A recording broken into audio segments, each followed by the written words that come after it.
If we're talking about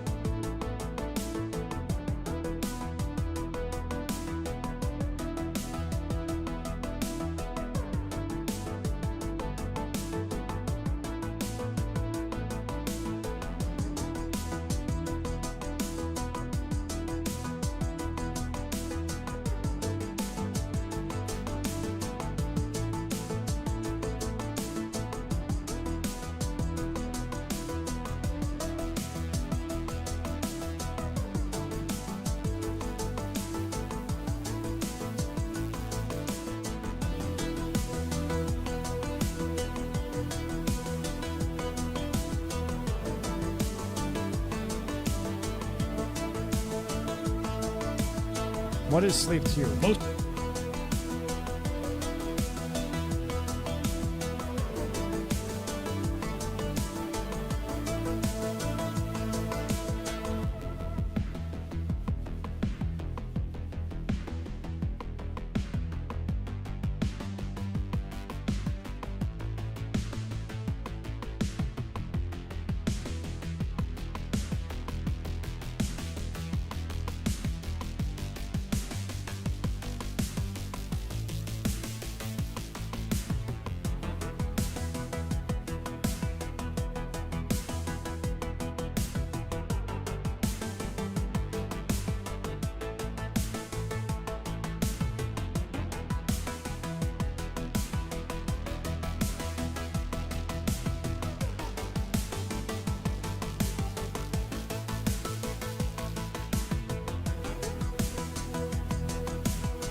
Hello everyone and welcome to another Tinfoil Spotlight stream. How's everyone doing? I hope you're having a wonderful weekend so far. How are you doing? As you can see, Miss Frizzle won the costume contest today. How's everyone doing? Alted Undying with 40 bits says, "Hey Hannah, hope you're doing well. I have plans to start my own Twitch channel where I highlight Canadian culture and fact check the news. Let me know if there's any way I can get a shout out of some kind. Absolutely, anytime. Just let me know. Like, I can start rating you if you'd like. Maybe you could like plan on starting stream like right as I'm ending sometime, and I could raid you or whatever. We also have a channel on the Discord where you can post when you stream and stuff. Stan streamers on the Discord. No problem with that. I'm always happy when someone in chat starts their own channel or whatever. Happy to help you grow. Appreciate it. So anyway, how's it going, everyone? Hope you're doing well. Thank you, Dr. Baha, my lovely wife, for figuring out how to fix the Bluetooth adapter on the computer. She was able to find a solution to that, so thank you very much, my lovely wife. I'm back to being wireless in terms of my headphones, which is very nice. What else? My birthday's coming up. My birthday's on the 12th. If you want to send me anything, you can, send stuff to the P.O. box. I'm also thinking about maybe opening my wish list again for a few days, if anyone wants to get me a birthday gift. Because I know people used to get me a lot of stuff, and I don't know. Sometimes it's nice getting gifts. So we'll see about that. Other than that, today we're looking at a gentleman named Chris Langan. He's very interesting in that he claims to have an IQ of 200. Now, I say claims, you'll notice, because there isn't any evidence that he's ever actually been tested and had his IQ come out to 200, to my knowledge. It's just a thing he says. Even if it was true, though, I don't know if you know this, you could have a high IQ and still be wrong about many things.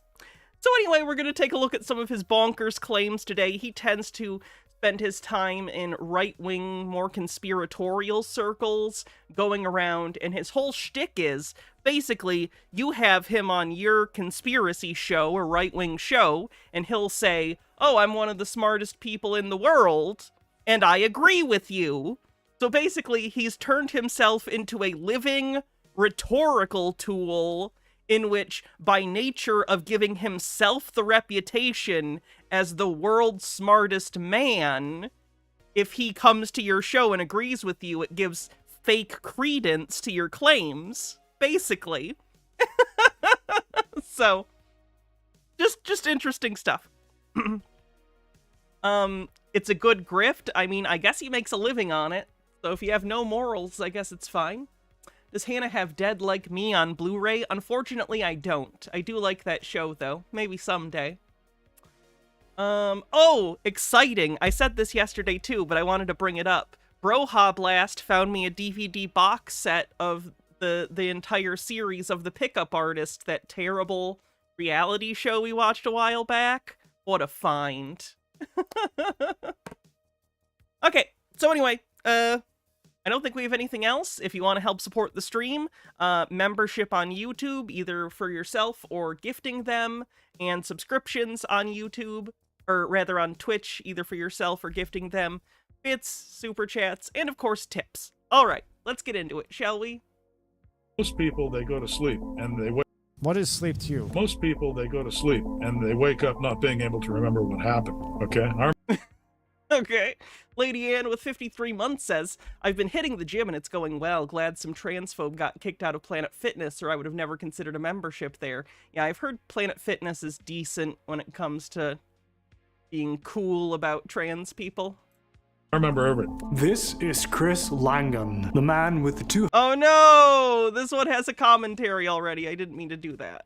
Where's the actual thing this is from? Can you explain your thoughts Let's see. Here's this one. on this, on the human singularity versus the versus the technological singularity? What's the human singularity? I've heard of the computer singularity. What's the human singularity? The tech singularity. Right. Well, the human singularity, it's all about how, it's all about human destiny and how responsibility for human destiny is distributed. All right? Oh, God. This is going to be one of those streams where it's just going to be word salad, isn't it? Paradona with 100 bits says, high IQ guy does an alpha male trailer. If there's a tech singularity, if there's a human singularity, we all get to participate in the decision about our destiny and where it's going and how to realize it. All right, that distributes the whole thing over humanity as a whole, and no one gets left out. If we have a tech singularity, everything will be controlled by the people who own the technology. Those are mega corporations, okay, run by people who are not typically very nice or public-spirited people. They're highly acquisitive. Okay, they tend to be narcissistic, Machiavellian. As opposed to Chris, who is just, you know, a man of the soil, a 200 IQ genius beyond anything seen before by man. Captain Rachel says Girl Scouts are trans-inclusive and it's cookie time, so go support a Girl Scout, find a booth sale, or order cookies here. Yeah, the other day I was driving to the grocery store and I passed... they were like next door in front of another store selling Girl Scout cookies, and I didn't have cash. I was upset. You know how good peanut butter ones they do are? What the fuck are those called? What are their peanut butter ones called? They're so good. Sadistic Hype Train, 43% to level 1. Moira Soma, thanks for 46 months at tier 2, getting us over level 1 of the Hype Train. sometimes. You can order them directly. I can't spend money on Girl Scout cookies right now, unfortunately. Hey, if my birthday's coming up, if anyone wants to buy me some fucking Girl Scout cookies, send them to the P.O. box. I'll eat them. Basically, these are not Hey, Just a Peach, how's it going? all good people. I mean, there are exceptions. There's some people, you know, that have a lot of money or are in charge of various kinds of technological enterprise that aren't totally bad people. Did he just say human singularity is a one-world government with direct democracy with universal suffrage accidentally based? He did. He did basically say that. I don't know if he knows he said it, but he did say that. But when you put too many of them together, they Samoas, thank you! start getting the idea that they're elite and they should be in charge. And they start deciding that people are useless eaters. There are too many of them, and for the good of the planet, and really because they're a nuisance, we have to get rid of them. All right, this kind of talk has been going on for centuries. All right, a lot of people aren't aware of it, but the elite tend to form these ideations when left to their own devices. Okay, so if there's a technological singularity with them owning all of the technology, that technology will be used against. Are the Samoas the coconut one? I guess that would make sense based on the name. What are the peanut butter ones called? Are those the do-si-dos? The human species. It's almost Thin mints are pretty good too. certain. And that is called a parasitic divergence, where they become a parasitic subspecies of the human race, and the rest of us become their host. Now, the human singularity, it's one that you advocate Tag along, thank you. for, something that we should have instead of the technological singularity. What is the human singularity? Well, it's been laid out by others. For instance, Teilhard de Chardin. You're probably familiar with him. He was a Jesuit priest who came up with this idea of the omega point. Okay, we're approaching this quickening of consciousness where we're going to realize what we are, who we are, our relationship with God and reality, and fulfill our destiny. And this is going to be this huge worldwide global event, and it's going to save us and allow us to pass through the great filter and realize our destiny.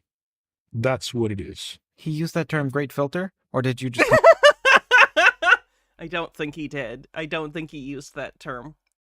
come up with that great filter? No, great filter is a term that's been around for a while. It's basically Not as long as the guy you referenced. every species, you know, as it develops technology and starts killing itself with pollution and overpopulation, all the rest of it, every species comes to a point where it either has to grow up and live sanely and sustainably in its environment, or it dies. Part of the technological singularity, one of the reasons why people are venerating it is because there's the potential for minds to be uploaded into classical computers. Really? And whose theory is that? Right. This is what I want to. This is what I want to ask you about. Okay, so why do you, there is why do no you, theory. It yeah, has right, no why do you underlying laugh? theory. Why is it absurd? And let's imagine that it's not classical computers that one uploads their minds to, but some other, maybe quantum computer. Why is that? Oh my outrageous? god, when people start putting quantum in front of things. Look, quantum computers are a real thing, but they're not just super duper supercomputers, and that's usually how people use the term quantum computing. They use it to mean like some sort of super-duper computer. It's like a computer, but also magic. Not what that means. Ages. Because that's not the way reality is This stretched. just feels like Christian anarchism with extra steps. Are we crazy here? It's extra too. He believes in the Great Replacement, which we'll get to that in a little bit. So he's got an interesting mix of beliefs that he tends to change, it seems, depending on who the audience is. Minute left on the hype train. Yeah, reality exists. It exists on other terms entirely. You're not going to build a machine. It is not mechanical. It is meta-mechanical or proto-mechanical. You might be able to call it that, but you're not going to be able to use a universal Turing machine, or for that matter, a quantum Turing machine, to simulate it. It can't be done. All right? It does not Word fucking salad. Altered Undying, thanks for 100 bits. satisfy the requirements for existence. There is no theory. There is no theory of transhumanism, how this whole thing is going to occur. All right, unless you can point me to a theory. Now, if you can do that, I'll change my mind. I'm an open. You can tell he's a grifter in part because he uses way bigger and more words than needed. If he just wanted to say, for instance, hey, the concept that you're going to upload your brain into a computer is completely hypothetical, like it's entirely speculative, it's a science fiction concept, and even if you could, it would be a copy of you and not you. There's no continuity of consciousness. But instead he goes off on all these fucking like buzzwords and stuff. It's such fucking grift. Minded person. I don't think there is such a theory. Thanks for the hype train. You just mentioned mechanical. Is this because there's a difference between mechanical causation and telic causation? Or is What? this unrelated to that? I have a note here. Telecausation is far more What's primitive. telic causation? Hydrate. Hold on, I gotta get this open so I can guess on the hydrate. And generative than mechanical causation is. Mechanical causation is incoherent. You have a machine with a bunch of parts that happen to be bolted together in the right way that the machine works, performs a function the way it's supposed to, but they don't work coherently in the sense of quantum mechanics. Telic recursion is coherent in the sense of quantum mechanics.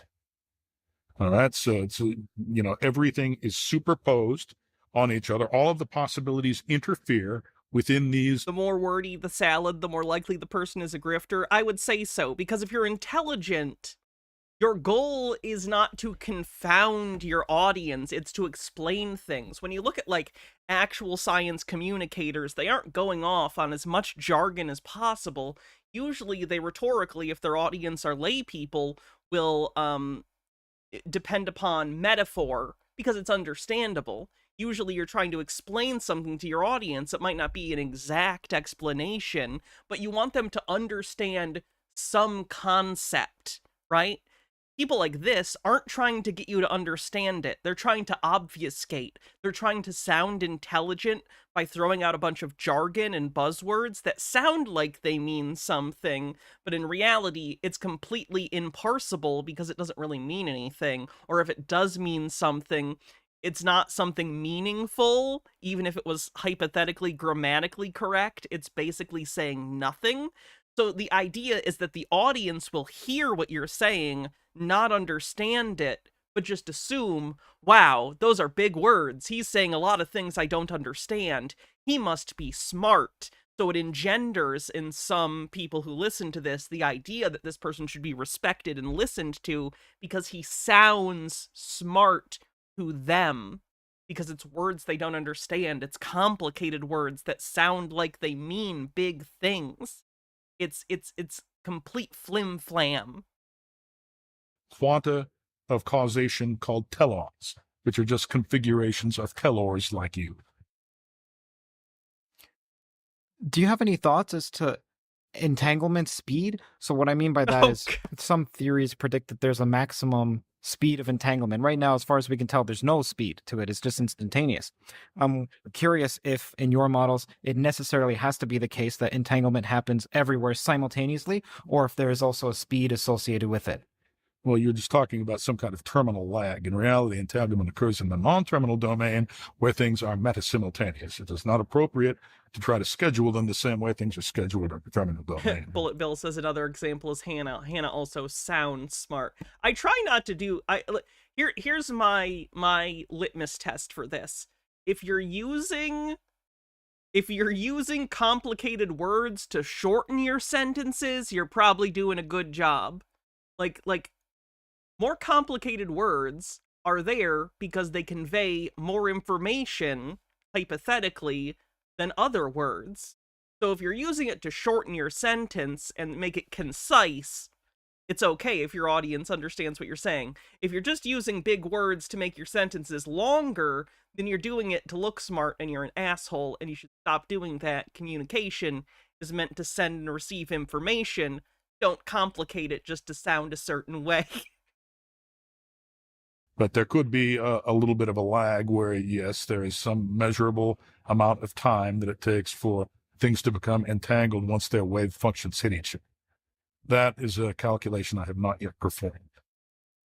How does one solve the liar's paradox? He's just throwing random shit at him. Like he's Chat GPT, just looking for fucking answers. Rayline says, here's what telic causation is. I do not know what CTMU is or if it's a good source. Oh, God. Causality or causation, mechanical causation, temporal or terminal causation, conventional notion of causation. So, like, cause and effect. Telic causation, also known as top-down or formal causation, is a higher form of causation or metacausation which generates the laws of nature required by mechanical causation. It does through a kind of feedback between laws and states. In telic situations, state depend on laws, but laws also depend on states, and the two are generated together in order to optimize their relationship. For a background of unbound potential, laws and states emerge together in mutual dependence. I can't tell if this is... Oh, the citations are that guy. The citations are him. Oh, it's all him! All of the citations are him!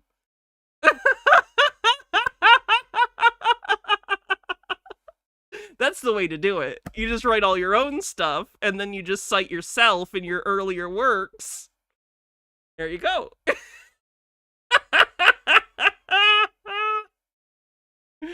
Oh. Okay. In your model. My sources, I made it the fuck up! That reminds me in Chick Tracks, I don't know one, hold on. In Chick Tracts, which are like evangelical Christian tracts, basically. You might have seen these somewhere, like in a bathroom in a truck stop or something. And they try and convince people to find Jesus or whatever. Sometimes they'll have citations in these, and the citations for their claims go to their other publications. Like, what are you doing? My citation is I said it in this other place. The Epimenides paradox? The one that says this Also sentence known is as the Mud Fossil University method of citation. false. Right. Well, you simply exclude that kind of sentence from reality. You say, well, that is a pathological construction that is not instantiated in the terminal domain. Good, Bullet Bill. It should be intimidating. That's the point. I actually did the math on this recently. If you sat down 8 hours per day and watched, as a job, basically, watched stuff I owned on DVD, it would take you 4 years of 8 hours a day work of watching my DVDs before you had to start over and you know, rewatch stuff. 4 years of constant 8 hours a day watching things. Unless you can find me an instantiation, and I don't think you can because it's a paradox. So it's akin to naive. What if you watched it at 2 times speed? Then it would take 2 years. Math. theories move to ZFC, where they say we can't construct sets that aren't elements of them, set of all sets that aren't elements of themselves. It's akin to that. You just negate it. You say that's not a possibility. It is a possibility. You just can't involve the negation part. You can't involve the self-negation part. You can have sets that are self-inclusive. We've got So you self-inclusive. don't have a channel talking about DVDs and weird sci-fi? No, I'm kind of thinking about it, though. As much as I like this stuff, it would be nice maybe to have a channel where I did edited content, where I just did little... Like, let's say I watch a sci-fi movie. Like, let's say I wanted to... Let's say I watched The Devil Bat, which I've already seen, but let's say I watched The Devil Bat, and I'm like, there's a little bit of funny stuff in here. What if I make a 10-minute video just talking about this and showing funny clips? I could do that. That wouldn't be difficult, right? I could pump those out, and they'd be entertaining. I'm relatively funny. Did I factor things like time needed to switch DVDs to make it through menus? No, I didn't, actually. So, I guess a little bit longer. All over the place. Fractal geometry, there are all kinds of things. Consciousness itself, all kinds of things that Fractal geometry and what? Fractal geometry, there are all kinds of things. Consciousness itself, all kinds Fractal geometry and consciousness itself. of things. Have I seen everything in my collection? No. I think last I estimated I had seen about 75%. It varies, though, because I get new stuff. Not as much as I used to, because I closed my wish list, and you guys used to send me a ton of shit. I should do a review of Lamb. Lamb sucked so bad. And I like slow burn movies. Like, I feel like Lamb is probably what A24 movies feel like to someone who hates A24 movies, but I love A24 movies. Lamb felt like a prank someone was playing on me. Lamb felt like I had committed a cosmic sin, and I was atoning for it in this life by having to watch it. Lamb felt like... Okay, I think I've done enough jokes. You get it. Lamb sucks. Don't watch Lamb. Not worth it. Have you seen The Witch? The Witch? Yes. That are self-inclusive, but you can't allow this misuse of the negation function.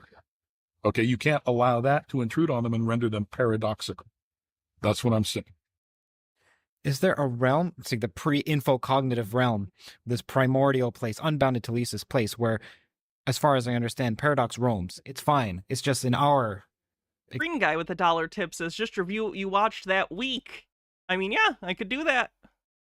Experience, our world of the terminal. Right. It can exist. It can exist as a syntactically inconsistent form, which is sufficiently well formed that you can apprehend it or think you apprehend it, but in reality, it is incapable of instantiation. You can Wow, this word salad is bad. It doesn't mean a goddamn thing. formulate He's it. really blinded them with bullshit. Have I seen Heretic yet? I've not. I do want to see it, though. Right, and then you can envision it in the non-terminal realm. You cannot, however, achieve an instantiation, an actualization of it, because it violates the terms of existence in the terminal realm, physical existence. Right. What happens after death? Is he a smart dumb guy or a dumb smart guy? I would say he's probably reasonably intelligent, but I don't think he's a genius. I think he's a con artist who knows words and knows how to grift people. I think that is his particular area of expertise, is in the grift. I think his intelligence in the area of knowing how to trick people is probably extraordinary. Probably real good. I will give him that. Other areas, don't know. Have we seen the Daily Wire interview with him? I actually have that pulled up, so we might watch some of that today. The Daily Wire ended up not releasing it, but it got leaked because it made them look bad because he's ridiculous. So there's a couple ways to interpret that. What I mean is, let's talk about what is death, and what does it mean to die. That's the You stop living. You no longer are. You're done. You've kicked the bucket. You are a former person. That's the termination of your relationship with your particular physical body that you have at this present time. When you are retracted from this reality, okay, you go back up toward the origin of reality, you can be provided with a substitute body, another kind of terminal body that allows you to keep on existing. With the same memories, this is what religions. Excuse me. With a modicum of your memories before, or a complete eraser. You can have these memories can be retrieved. Nothing goes out of existence in the conspansive manifold.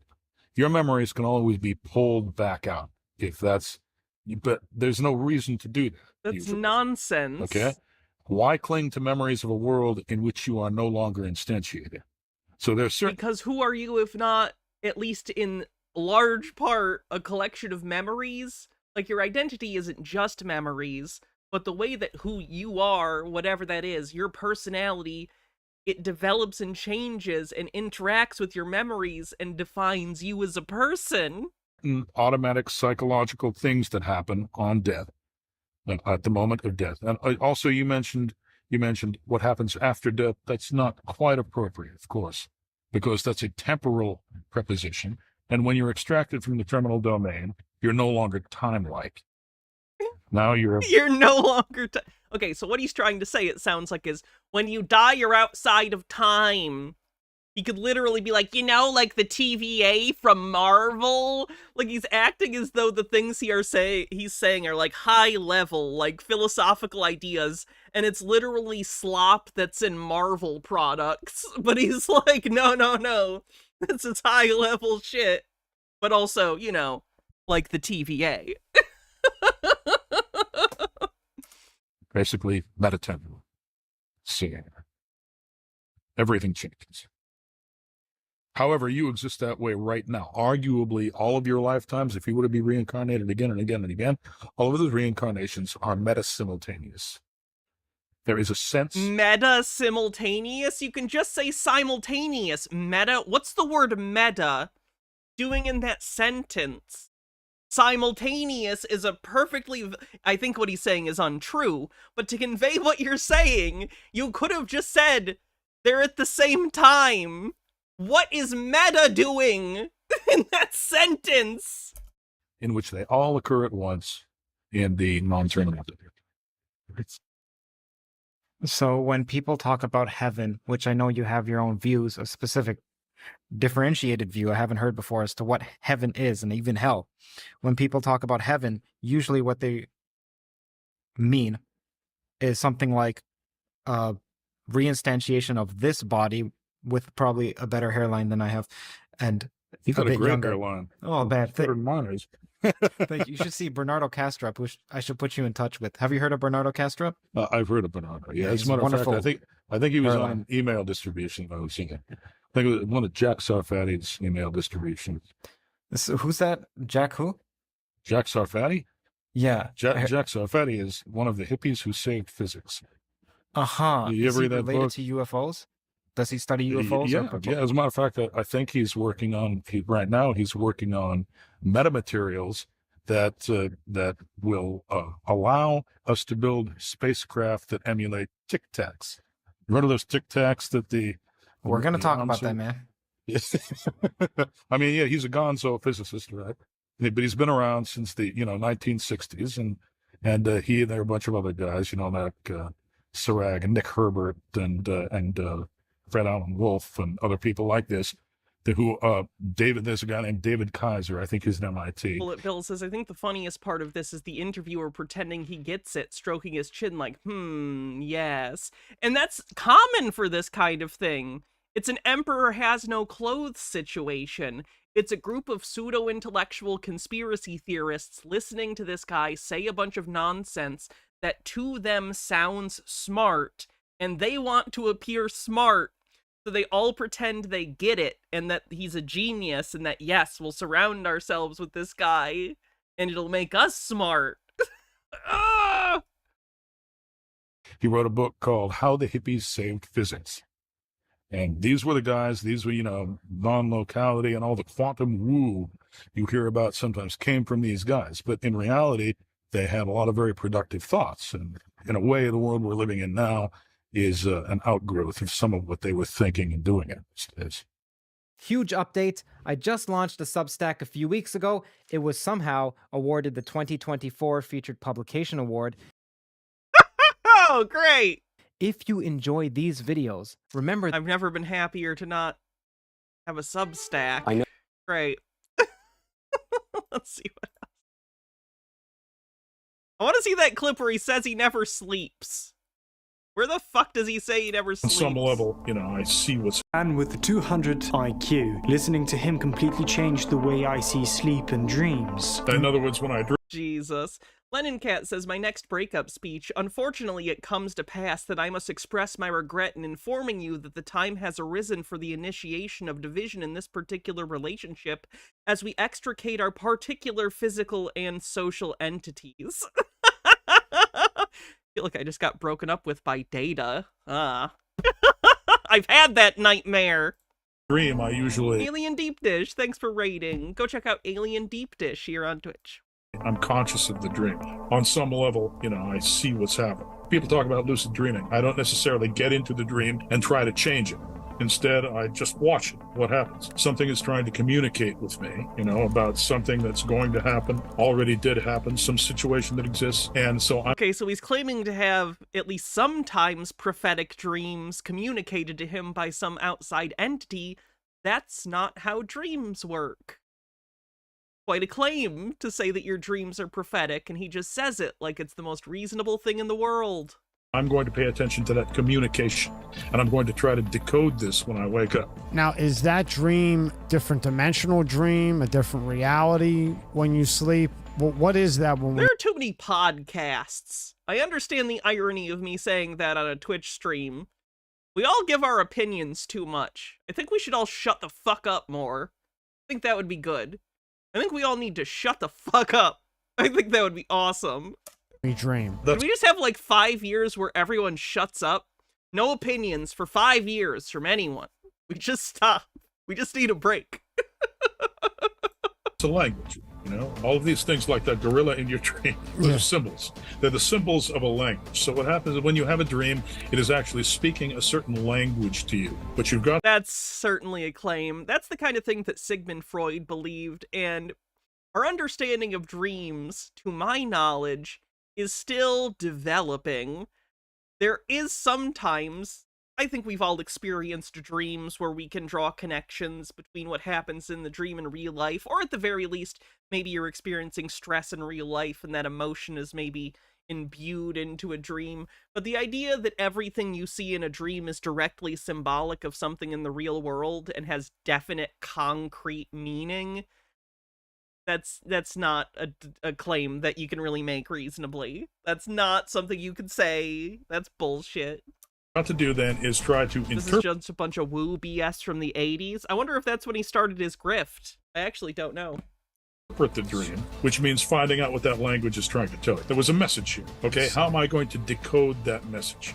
So you work with the symbols you've got, and you can usually figure it out. I mean, if you actually put things, how does this relate to that? How does that relate to this? You can actually put those things together and come up with a reasonable interpretation of what the... Okay, but with no mechanism for falsifying your presumptions, you're going to end up with incorrect things sometimes, which isn't the biggest deal, I guess. And if you just use your dreams as sort of a Rorschach test to think about how you're feeling, I guess I don't see anything inherently wrong with that. But when you start imbuing it with this, like, pseudo-mystical woo-woo, that's when it becomes dangerous. People are going to start taking their intuitions too seriously and not fact-checking themselves. You're getting people into magical thinking, and that's disastrous, as I think we've all seen. message was. Stephen Greer shares a similar view on dreams, seeing them as a separate reality that can be controlled. Please pay attention. How is it that during the dream time, you have a crystal clear, full color dream, and whatever that is in that dream happens the next day, or next week, or the next month, or 10 years later? How does that happen? Think about it. Coincidence. Coincidences happen all the time. You can also get feelings of deja vu that are unfounded. That's a thing. A thing that is experienced by almost every human at some point in their life, that's a sort of a signpost that says, you're not only what you think you are. All I'm going to do is help you remember who you really are and give you some techniques that facilitate the sharpening of that ability. Not a fan of the freaky faces, but what are you gonna do? Green guy with a $3 tip says, Hannah, I agree. Everyone loves to share their opinion. I'm so tired of it. Just eat it. Watch it or use it. I don't need your opinion about it. You can begin to practice that on a nightly basis. And as you do Can I it, just say, this is going to be the most first world problem in history. I recognize that, so don't take this as like a serious criticism. I understand that I'm one of the luckiest people in the world to have this job. It gets kind of exhausting having to have an opinion about everything. Having to verbalize an opinion about things constantly for work kinda sucks. I just want to put that out there too. you will be stunned at how accurate you will become in getting that information. They were not lady boobs. They were man boobs. Chest. Whatever. Rithambara Pragya, the level where all things can be known. Everything can be known, past, present, future. What you have just heard, I would say a handful of people on Earth know, even in classified projects. It's highly compartmented.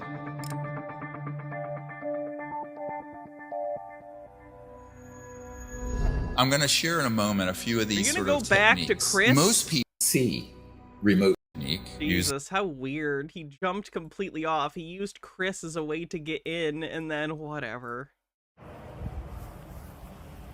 Oh, here's an ad. That's Sorry. the perfect spot right here in my entryway to show you how The Rumble ads are hilarious. Skip easy ad. it is to set this thing up. Skip Of ad. course, the generator. No offense, but if you're paying more than $30 per month on car insurance, you're getting ripped off. What? Guys, so everyone is ditching their car insurance. That's a fucking crazy low amount for car insurance. That's definitely a scam. All the ads on Rumble are scams. I don't know if you know this. Yeah, all the ads on Rumble and BitChute are fucking scams. I've never had $30 car insurance in my life. Like, I think the lowest I ever had was $50, and that's when I had, like, no fault insurance. Freyline says, man, if I wanted to listen to weird woo-woo bullshit about dreams and other words from a racist, I would listen to Lovecraft. GamerG with 22 months says, I once had a dream. I went to the grocery store. Later that week, I went to the grocery store. My dreams predict the future. Sometimes I have dreams that I'm in my childhood video store. So hopefully that'll come back. It's been closed for about a decade, but dreams are apparently predictors of the future, so I guess video stores are going to come roaring back soon. Oh, sorry, Jason Proxy. Let me find that. Was it you, Jason Proxy, or was it someone else that wanted their team? Toreador says, someone is replacing this person. Where are they going to find all the mashed potatoes and unseasoned hamburger? I have a video store. It's in my house. A lot of it's behind me. Thoughts on the original Outer Limits? I've not seen as much of it as I have the 90s one, but it's enjoyable. I don't like it as much as Twilight Zone. But it's fine. Sorry, who wanted the... There's a...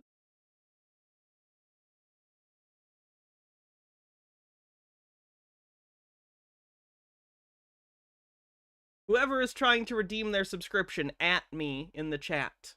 That way I can see it, or someone can tell me. You mentioned the Great Replacement as an issue. This is the racist shit, sorry.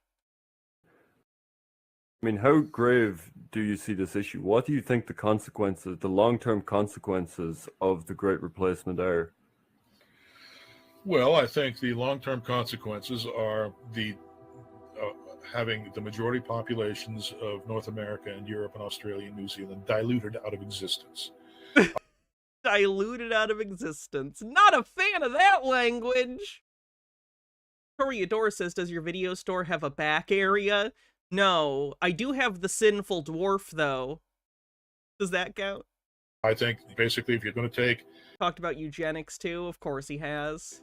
7 billion people, only, 300 or 400 million of which are white, and mix them all... It doesn't matter, you dumb asshole! The race of people is irrelevant. It's like saying, what if in the future everyone had red hair? or green eyes. Who the fuck cares? It doesn't matter. It doesn't matter. Altogether, and the non-white ones breed a lot faster than the white ones do. Pretty soon. Oh, wow. We're just going there. Wow. Wow. And you're not going to have anything resembling a white person anymore. So the fuck what? Now, what happens then? Well, that individualism and that particular creative kind of abstraction that whites tend to excel in. Oh, Jesus. He's just like out here doing Hitler shit. It's like literally Hitler shit. That disappears. And then what you've got is a homogeneous sort of, what it is it's an ideal slave race for people who have mastered the techniques of control. Fucking what? He's literally saying, like, anyone not white is a, quote, ideal slave race? That speaks to a lot. Okay, and so we've got these Bernaysian. Alright, I'm getting off that video, because that's just... I think we know everything we need to know about his opinion on that from that. Yeah, so let's talk Alright. Do more. Talk about the concept of hell. What is it? So some religions say that hell doesn't exist. I still didn't see who wanted a subscription redeemed at me. Some interpretations of Christianity is that hell doesn't exist. Some interpretations is that it does exist, or there's a purgatory, place of purgatory, and then there's that hell is a place where you'll be tortured for a finite amount of time and then you'll be brought back, and then there's some where it's an infinite amount of times. What is your idea of hell derived from the CTMU? Hell is simply the process of ceasing to exist, of being intellectually unbound and having your identity destroyed because it is unacceptable to God. Hell is being the person on the left camera. See, God, in the CTMU, there's something called the stratified identity. And God can be defined as the highest level of the stratified identity, the level that we all share with each other. We're all united in God. But God is good. And he must exclude evil in order to preserve the integrity of his identity. This is what he does. So if you deny God and you cut your... I can't gift it to you right now, Jay's a proxy, because your subscription is still going. It has to be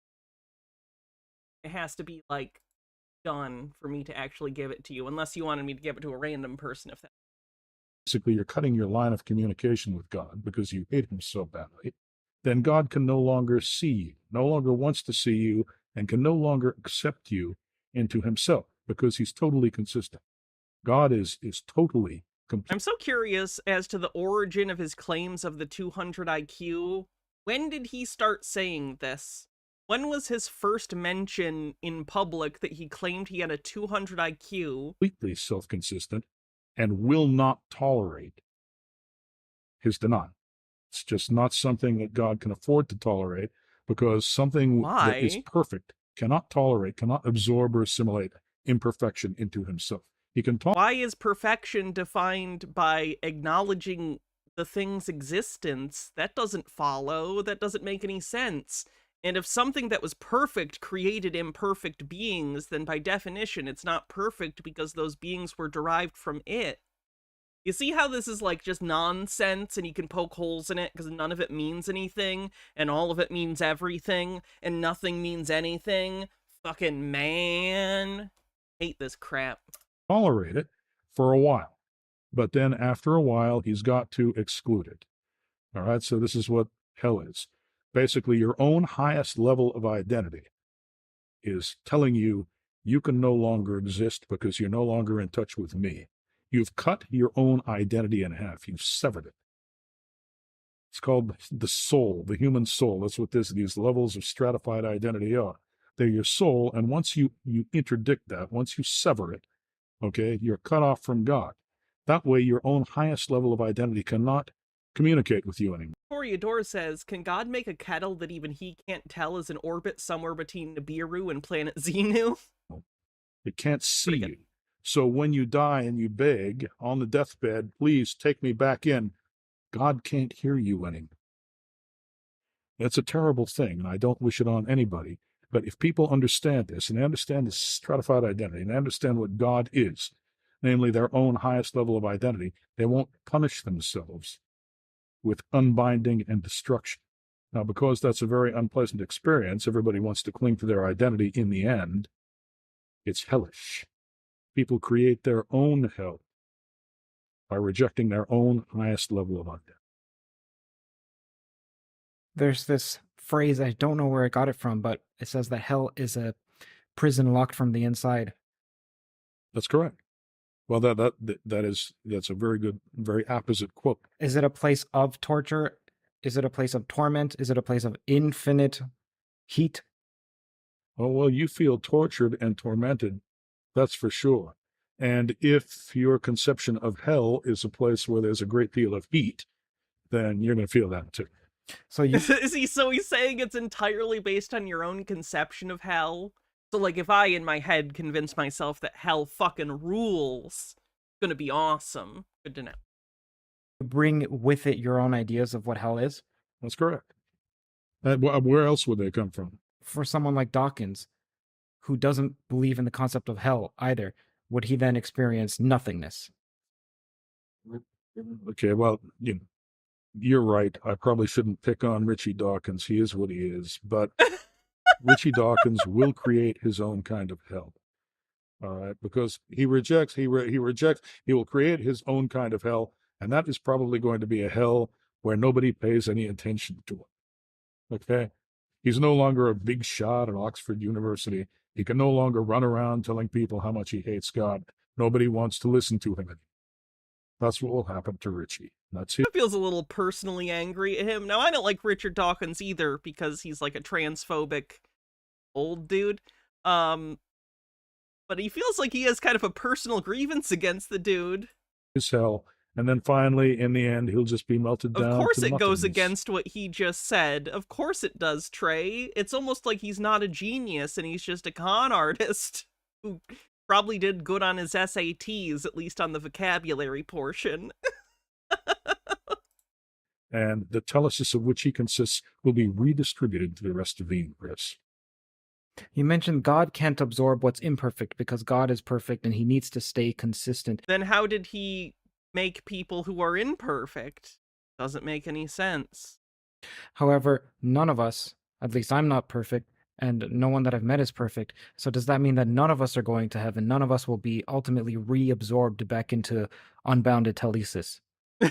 The world throws too much at you for you to be perfect. Hey, nobody can be perfect in this world. To live But in you the just physical said he world can't absorb non-perfect. You just said is it. to be assaulted by imperfection all the time. Things that don't suit you and cause you to react sometimes poorly. Tell endothermic or exothermic? The following is an actual question given on a University of Washington chemistry midterm. Is hell exothermic, gives off heat, or endothermic, absorbs heat? Support your answer with proof. Most of the students wrote proofs of their beliefs using Boyle's law. Gas cools off when it expands and heats up when it's compressed, or some variant. One student, however, wrote the following. First, we need to know how the mass of hell is changing in time, so we need to know what the rate that souls are moving into hell and the rate they're leaving. I think that we can safely assume that once a soul gets to hell, it will not leave, therefore no souls are leaving. As for how many souls are entering hell, let's look at the different religions that exist in today's world. Some of these religions state if you're not a member of their religion, you'll go to hell. Since there are more than one of these religions, and since people do not belong to more than one religion, we can project that all people and all souls go to hell. With birth and death rates as they are, we can expect the number of souls in hell to increase exponentially. Now, we look at the rate of change in the volume in hell because Boyle's law states that in order for the temperature and pressure in hell to stay the same, volume of hell has to expand as souls are added. This gives two possibilities. One, hell is expanding at a slower rate than the rate at which souls enter hell, and the temperature and pressure in hell will increase until all hell breaks loose. And two, of course, if hell is expanding at a rate faster than the increase of souls in hell, then the temperature and pressure will drop until hell freezes over. Which is it? If we accept the postulate given to me by Mrs. Therese Banyan during my freshman year that it will be a cold night in hell before I sleep with you, and take into account the fact that I still have not succeeded in having sexual relations with her, two cannot be true, and thus I am sure hell is exothermic. Jesus. That feels like an email joke that went around colleges or something. Poorly. All right. And so it's an oxymoron to think that God holds this against you. We all have to adapt. We all have to do what it takes to survive. Rolly And God 76, doesn't thanks hate for us for that. following. All right. That isn't what makes a person evil. What makes a person evil is total denial and negation of of ultimate reality and his own highest level of identity, which is God. All right. It's wanting to undo, to unbind reality, to say the name of reality backwards.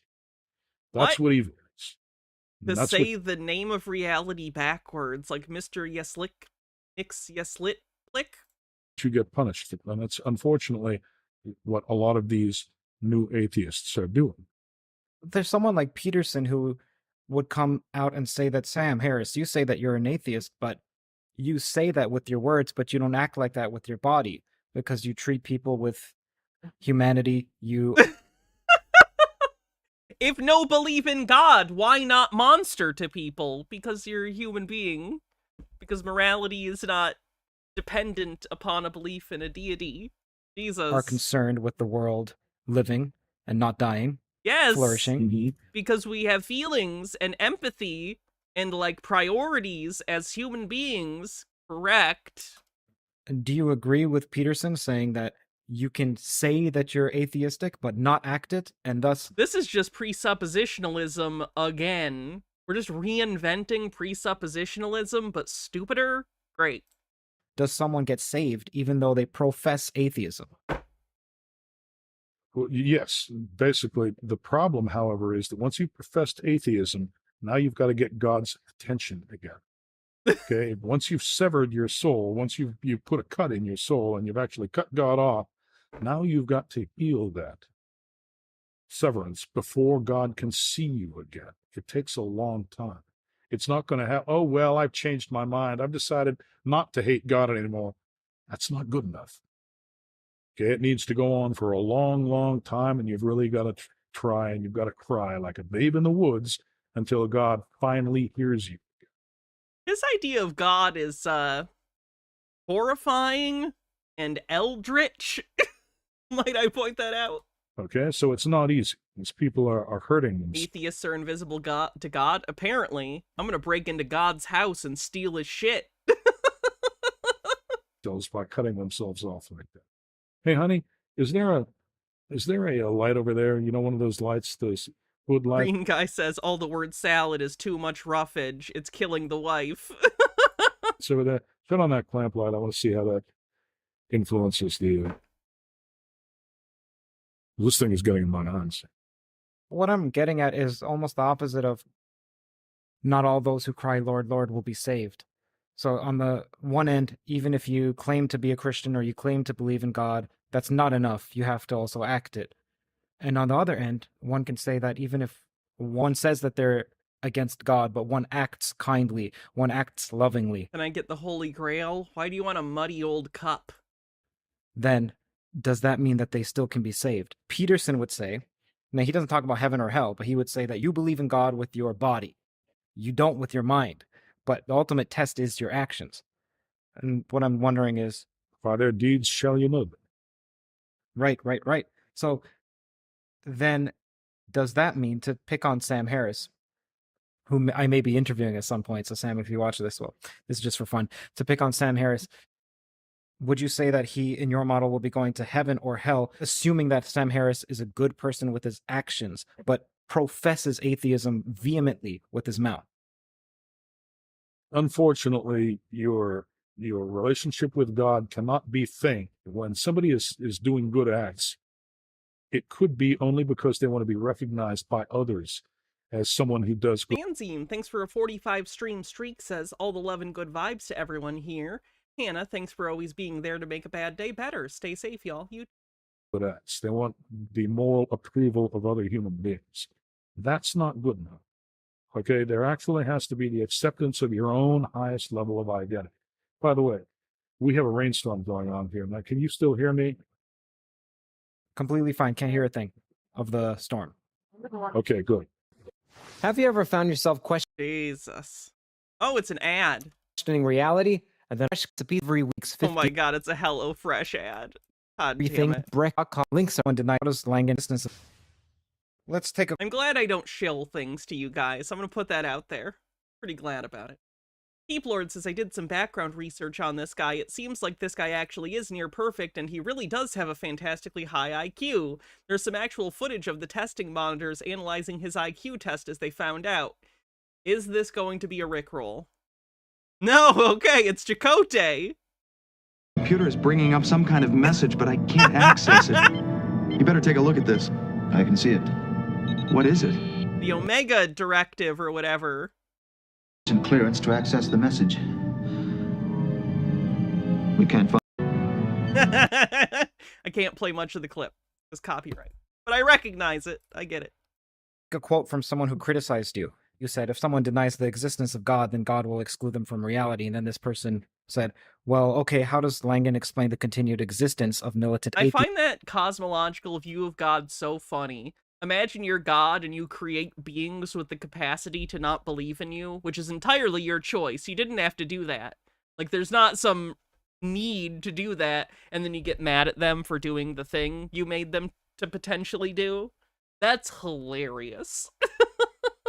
Altered Undying says, I hate this, this good doesn't count if you enjoy it thing. Ah, okay, yeah. Theists like Richard Dawkins. Yeah.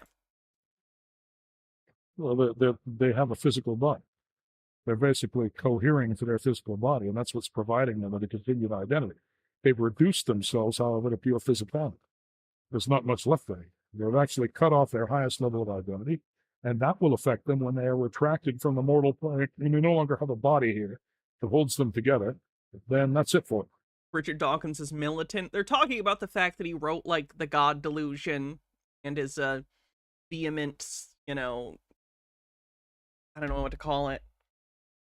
He's a biologist that writes about evolution, so they don't like him for that either, I'd imagine. But he is pretty outspoken about his atheism. Unfortunately, also outspoken about hating trans people. So. If God could not have been otherwise, like with your model, there are these meta laws that govern the universe. So it sounds to me like there's a bound to God. God is his own bound. God is his own boundary. He's his own origin and his own boundary. And both of those things are distributed. That doesn't mean anything. That's a thought termination, like rhetoric. It doesn't mean anything. The logical structure of the He started himself, and he is his own bounds. Doesn't mean anything. That doesn't mean anything. It doesn't have any sort of logical following. Black's Law Dictionary request. What do you want me to look up? Bullet Bill? Okay, both of those things are distributed everywhere because God is self-composed. It consists of himself everywhere. He is unbounded. Therefore, reality itself is unbounded in every part. That's why we have free will, among other things, among the properties that we're entitled to God. Who He did it. is He figured out free will. Treason? Okay. or was Jesus? Jesus. We cannot possibly know what Jesus was. Oh, you know the nature of God and the universe, and you've just figured that out. But no one can know what Jesus was. I think he's careful on this because he doesn't want to alienate any potential marks for his grift, and by getting too specific about his theology, in particular regarding Jesus, that's going to potentially alienate some marks. So he's probably going to try and be vague for that reason. Because historical methodology prevents us from validating everything that was written of him in the Bible. But we know what Jesus is now. Jesus is the ideal of human perfection. Someone who was willing to lay down everything and sacrifice himself for mankind. All right, that's what Jesus is. He was the image of human perfection. It is through a Jesus-shaped gateway that we can approach God. All right, we have to become perfect in order to unify with the perfection of God. So that's the way Jesus functions in the Christian. Treason, the offense of attempting by overt acts to overthrow the government of the state to which the offender owes allegiance, or of betraying the state into the hands of a foreign power. Treason consists of two elements: adherence to the enemy and rendering him aid and comfort. Religion. And A Jesus-shaped gateway. This hole was made for me! He can function in every religion because Jesus is our few and far between, if you know what I mean.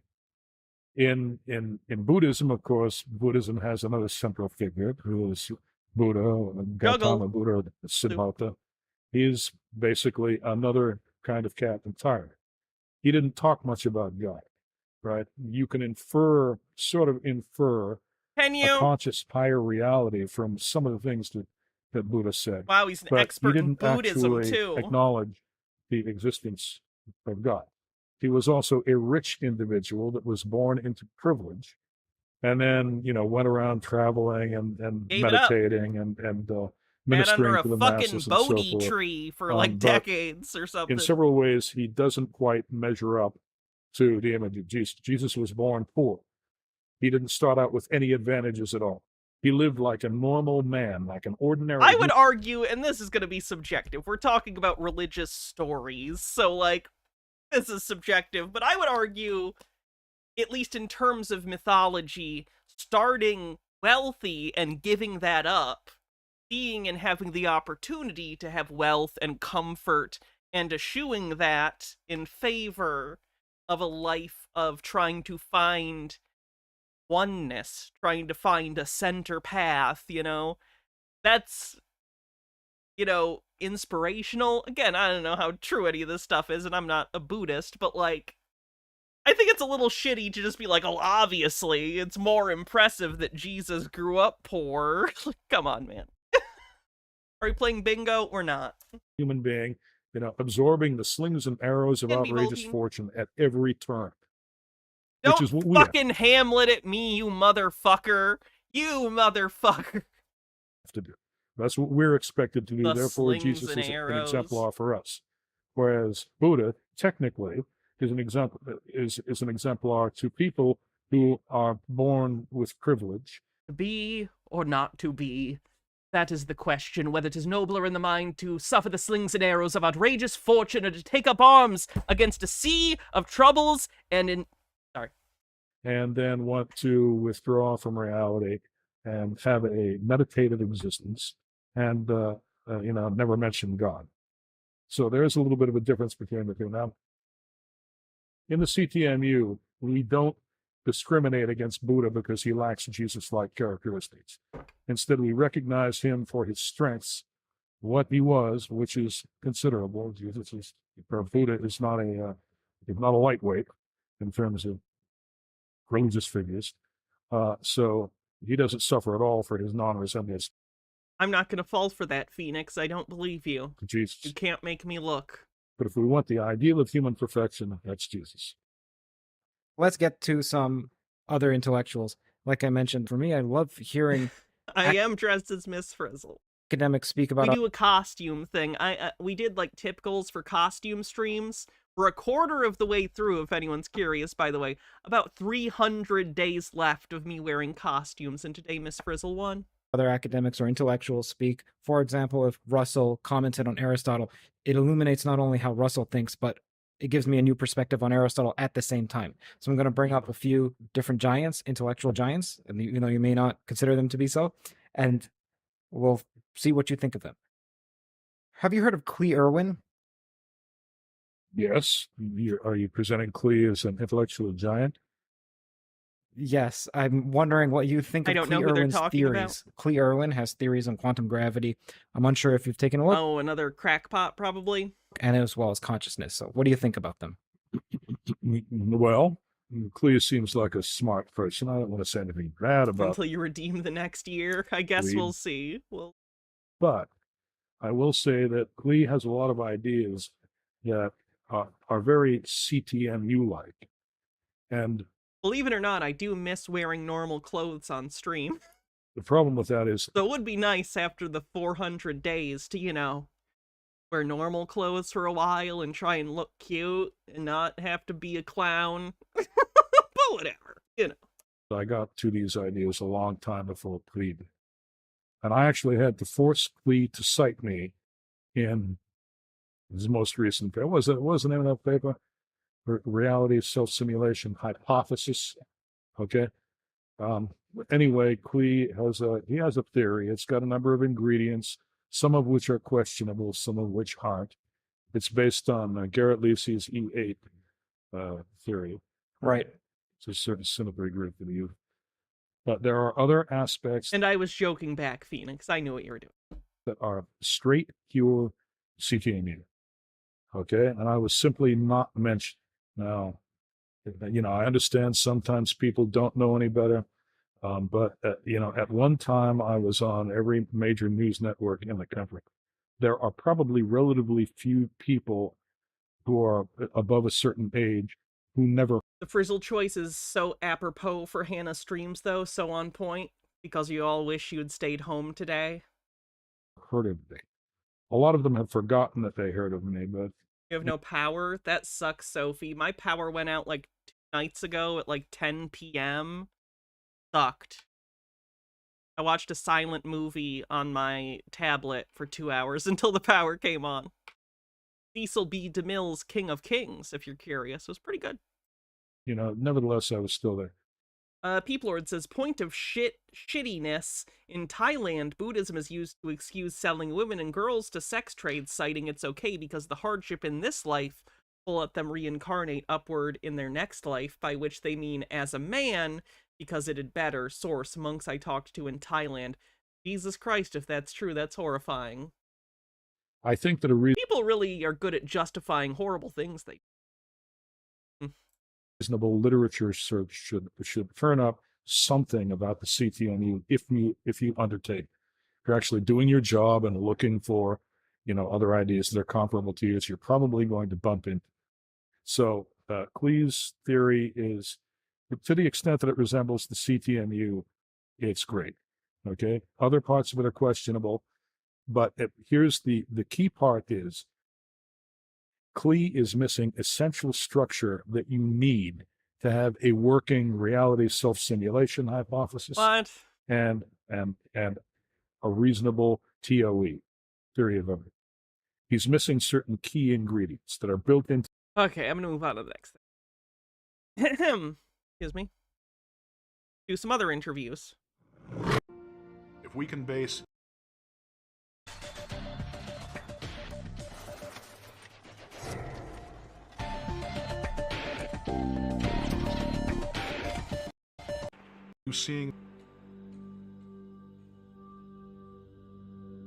Are you seeing me right now through that monitor in front of you?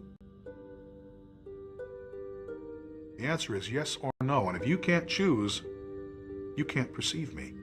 You don't know whether I'm here or not. 1 or 0, yes or no. Binary logic is something you depend on. Without it, you can't have so much as a single perception. If we can base... He's not cut off by me, by the way. This is the actual full framing of the shot. Well, okay, he's a little cut off, but, like, he is, like, a little more than half out of frame here. You can see one of his eyes, but, like, very strange framing on this documentary so far. Insight to God on binary... There he is! Hey! Hi! How's it going? Logic. We got it made. We don't need faith anymore. If I do a documentary, never show me in profile like this. Don't show me in this angle. Not a good angle for me. Or Chris. It's extraneous, irrelevant.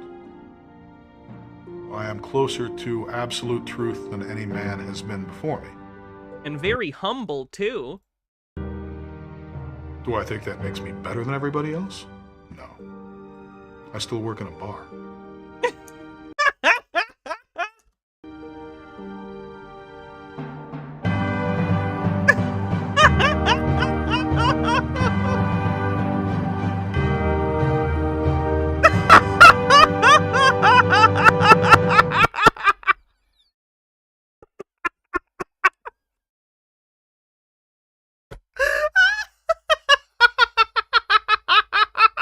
That should be his epitaph, too.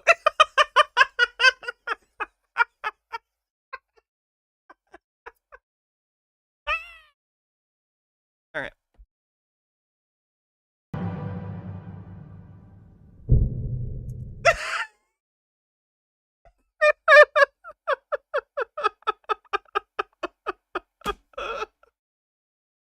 Did he edit this too? I was working construction during the day, and I was working in a bar at night. You know, the average 200 IQ man working construction, 2 jobs, working at a bar. You know, super geniuses, how they be. Working construction and at a bar. I happened to see a copy of Omni magazine. It said the world's most difficult IQ test. It consists of 48 problems, some of which are extremely difficult. Oh my god, did he do like a bullshit scam test and he thinks it's real? Did he do like some scam mail-in IQ test? And that's why he thinks he's a genius? Well, okay, he's a scammer, but like, come on.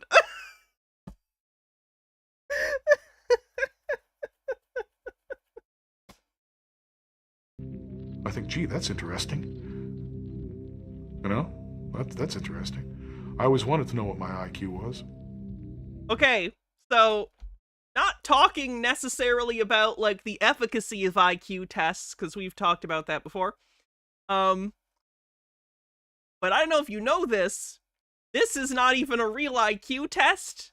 Like, IQ tests that actually exist, regardless of your particular feelings on them, they are administered by a proctor that is there. If you did not do a test with, like, a doctor there, with a psychiatrist or a neurologist, someone who's trained to administer a test like this, you didn't take an IQ test. Just putting it out there, in case you need to know that.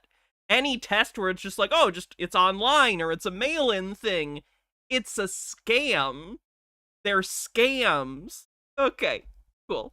Glad we got through that. Apex Genius can't edit for shit. And Peoplord says Hannah in profile. True! I was real iffy on that, if that was going to be real mean. I'm going to be honest, I almost didn't click on it. The verbal problems were all pretty easy, so I just breezed through them. I happen to have a larger than average vocabulary. I believe that. He has a larger than average vocabulary, and he uses it for evil. Difficult ones were As a fellow vocabulary haver, I'm very offended. The spatial problems and the number sequences. Actually, highly he came in at a great time. Difficult. So, as it turned out, I ended up setting a record score on that test. The Guinness Book was actually going to switch the world's highest IQ title to me, but then they dropped the highest IQ listing. IQ is not really a PC concept anymore, and I guess the Guinness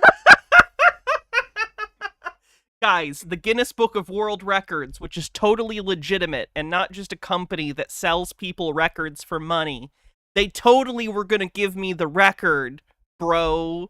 For realsies, I promise. I'm super smart, yo. Book fell victim to PC. My IQ... He fell victim for PC. PC culture made it so I couldn't prove I'm a super genius. Using Guinness. Would be somewhere between 190 and 210. 210 seems very, very, very high. Does seem that way, doesn't it? yeah, it does. Phoenix 2250 with 30 months says, I boomered my way through a phone sub. Hey! Nice, thank you. Albert Einstein was estimated at between 180 and 190. Charles Darwin was way down there in the toilet at 135. We're talking about IQ estimations? We're not even talking about, like, people who actually took a real test. We're talking about estimations? Also, IQ is like bullshit, but calling someone with a 135 IQ in the toilet is hilarious when the average is 100. Hey, fun fact, do you know why we know who Einstein and Darwin were? Hint, it has nothing to do with some IQ score. It's because they materially added to the pool of knowledge that humans pull from that is verifiable and has been attempted to be falsified but has not. They're not famous for having whatever people might consider, quote, high IQs.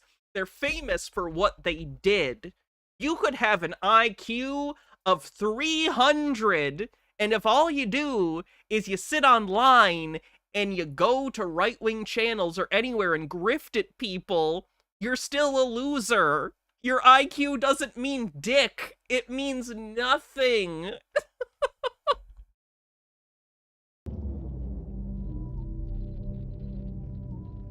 Are you a genius? Well, you're kind of putting me on the spot here, aren't you? Yeah. I mean, yeah, you're forcing me to either say no, in which case, you know, it's all hype, or you're forcing me to say yes. I'll say Probably do that then. Probably say it's all hype and it's not true, because that would be honest. That would be honest.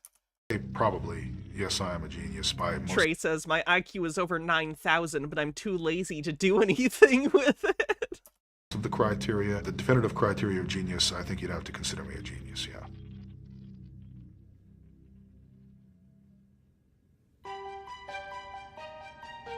At the age of 6 or 7 months, I started pointing at objects and giving their correct names.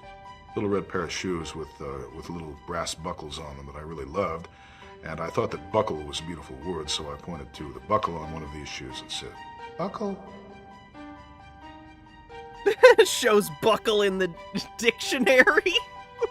Shortly thereafter, I started talking in sentences. I seemed to have an understanding of syntax, and so I was a very early talker. I heard my mother talking about this little girl. Becky already knew how to read. I thought, well, I'm certainly not going to be beaten by her. Yes, I'm sure as a 1-year-old, you had a fully formed concept of jealousy and an inferiority complex that would drive you to learn to read. She seemed especially intelligent to me, and I just knew I could out-accelerate her. That's not how children think. That's not how little children think. Are you crazy? At the age of 3 or 4, I started writing a book. He started writing a book at 3 or 4. Yeah, I'm sure you did. Where's the book? Where's the book, buddy? You started writing a book at 3 or 4? It's an illustrated volume. He wrote his name. That's the start of a book, kind of. Snakes, lizards, and turtles. Yeah, we should have started with this one. This is brilliant. This is a great overview. I'm wondering, it says on this all rights to Chris Langan, which means did he commission this fake documentary about himself? Where's the archival footage of his mom or teacher telling us this? Oh, right, it's fake, so there's not anything. That's the crazy thing, right? You'd think he's such a genius, he would have encountered people in his life who would back him up on this, or he would have some sort, literally any accomplishment to prove, like, look, I figured out this math theorem. I did this engineering problem. He hasn't done anything except spout nonsense and self-aggrandize. I had this knowledge, this utter knowledge that someday I would do something qualified me as being a genius. Okay, when's that happened? I could get straight A's in school without... This guy is so dangerous. Very, very. People like this are horrifying, and it's easy to laugh at this, obviously, but someone who is this adept at tricking and convincing gullible people of things is horrifying. It's the same quality that cult leaders have. Not good. Not good. They don't necessarily have to be competent at everything or most things. If they're competent at controlling enough people, that's dangerous. That's not good. Doing a thing. So I skipped a few grades. Everybody would look at me and say, well, this kid must be smarter, otherwise he wouldn't be so much younger than we are. Can we see your school record to prove that? Harold Elbelman, thanks for 43 months, says 43 months of, well, this shit, and I want more? What's wrong with me? I don't know, the same thing that's wrong with me. Let's all donate our bodies to science when we die, and they'll cut our brains open and see what's wrong with us. By the same token, he's weaker than we are, so why don't we... I'm guessing it's in the pineal gland. That's just a guess, though. ...on him a little, you know? Kids don't like other kids around them that are praised for being smarter than they are. Why can't you be more like that kid? That kid is so much... I don't find that to be true. People told me I was smart as a kid, and that didn't impact things. I'm not saying that never happens with kids, but I think he's overstating that. Although he grew up in a different era than me, so maybe it was different. Your collection? Wow, that's a lot of board games. Ooh, is that... What Star Trek game is that? Star Trek The Next Generation Interactive... Oh, it's the VCR board game with the guy who's the Klingon who played like Doris. No, not Doris. Sorry, what's his name? He was the head of the Klingon Empire, but it's not the same character. You have Jumanji the game. You have Keys to the Kingdom. I don't see Keys to the Kingdom. Someone send me a copy of Keys to the Kingdom. Anyway. That's a cool board game collection. much smarter than you are. Look at Gowron, thank you. I always forget his name.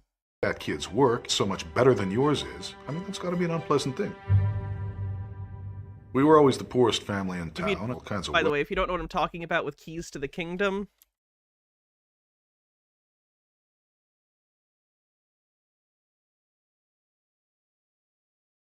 Keys to the Kingdom was like a board game, I think from the 80s or 90s, and I had it as a kid, and I dug it so much. But there are so many parts, and they go missing, so I think it's relatively hard to find copies of this intact.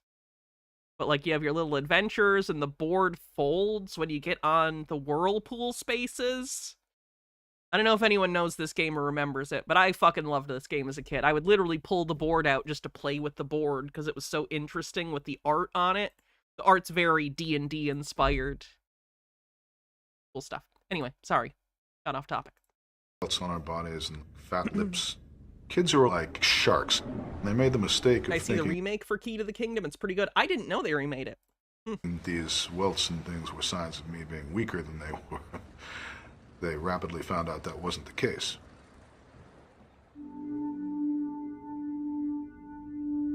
My actual father had died. This was only one of the bad breaks that my mother got in the man department. They had a habit of dying or disappearing. The only one that really hung around, which was my stepfather, turned out to be a total psychopath. Just a mean and brutal guy, that's all. A bastard. Yeah, a rat bastard.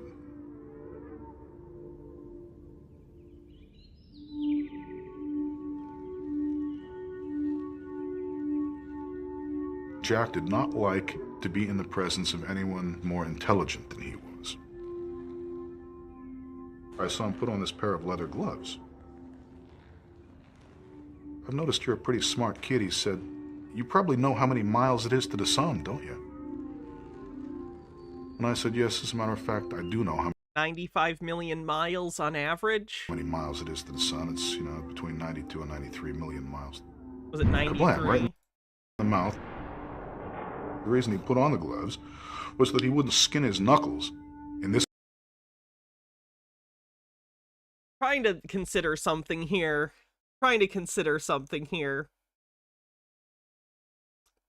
I don't know the veracity of what he's saying about his parent here, his guardian. It's possible his guardian or guardians were abusive. I'm not saying not. I do find this particular story oddly specific. How do I put this? It sounds like if you were writing a backstory for your character who's a super genius and faced some sort of adversity as a child, your hack writer brain would probably go, had a parent who was an abuser who was insecure about their own intelligence, so they punished the child for being smart. That's like a stereotype. I don't like to question people's claims of abuse. So I'm not saying that. I'm just saying it's a very convenient backstory for the narrative he is selling. Does that make sense? I'm not saying he wasn't abused. I'm just saying that's a very specific story. You know? This world, if you pretend to be too much smarter than other people, you're going to get into trouble. Geometric, thanks for following. For that. He was going to be the vehicle of my... Like, how do I put this? It's almost exactly the backstory of the Riddler. Like, it's almost exactly the backstory of the Riddler. So, I kind of feel like I'm listening to Arkham Asylum audio logs on Christopher Langan, if you know what I mean. Geometric Shapes, thanks for subscribing with Prime. I really appreciate that. Enlightenment.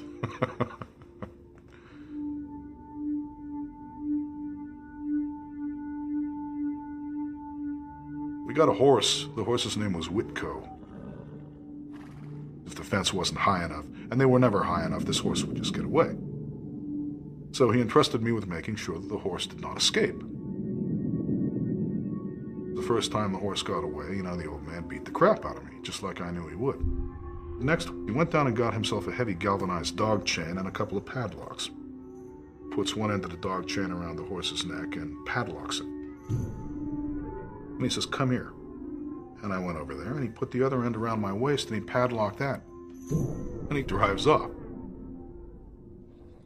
It was only a matter of time. The horse naturally went through the barbed wire fence, and it dragged me up a dirt street and part of the way down Main Street before the chain broke. I was covered with blood in my eyes. I was like, wiping my eyes now. Finally, yeah, they were very poor, but had horse money. Now, in fairness, if it was a working horse and they lived on a farm or a ranch, it's theoretically possible, but I don't know. It costs a lot of money to take care of a horse. I managed to get home, and I'm walking up the front steps, and all of a sudden, kabam! I find myself flat on my back. I couldn't breathe. I was going, There's the old man standing over me and says, "I told you not to let that blanket horse get away." Until finally, when I was 14, I just booted his ass out. Yeah, I'm actually familiar with Tabletop Simulator. Tabletop Simulator's a cool little thing. I used to have it with a VR headset I used to have, so I know it's a thing. Beat him half to death and told him that if he ever came back, that was going to I'll have to look if they have keys to the game. be the end of him.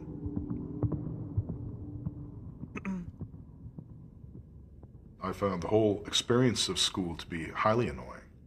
I think I could have wrapped the whole thing up in a couple of years. Instead, they managed to Is it the way he's telling the story too? People who are traumatized either blank out their faces when remembering or cry. I know what you're saying, but I don't like to... It's a little too close to body language reading for me. And people don't always, when they're recounting something traumatic, don't necessarily behave or react in the way we necessarily expect. And I think it's always a precarious circumstance to go like, I don't think you're acting the way you should be while recounting this traumatic event, therefore I'm not going to believe you.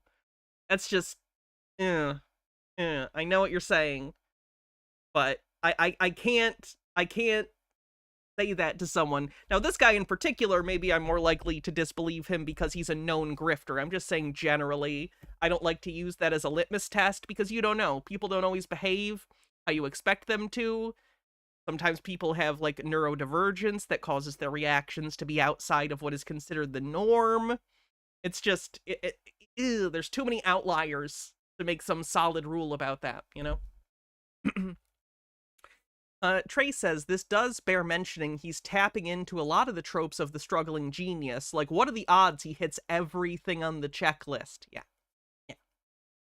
Me around for 12. I spent most of the last 2 years sitting in the library. I just had it. I told them I was tired of it and wasn't going to take it anymore.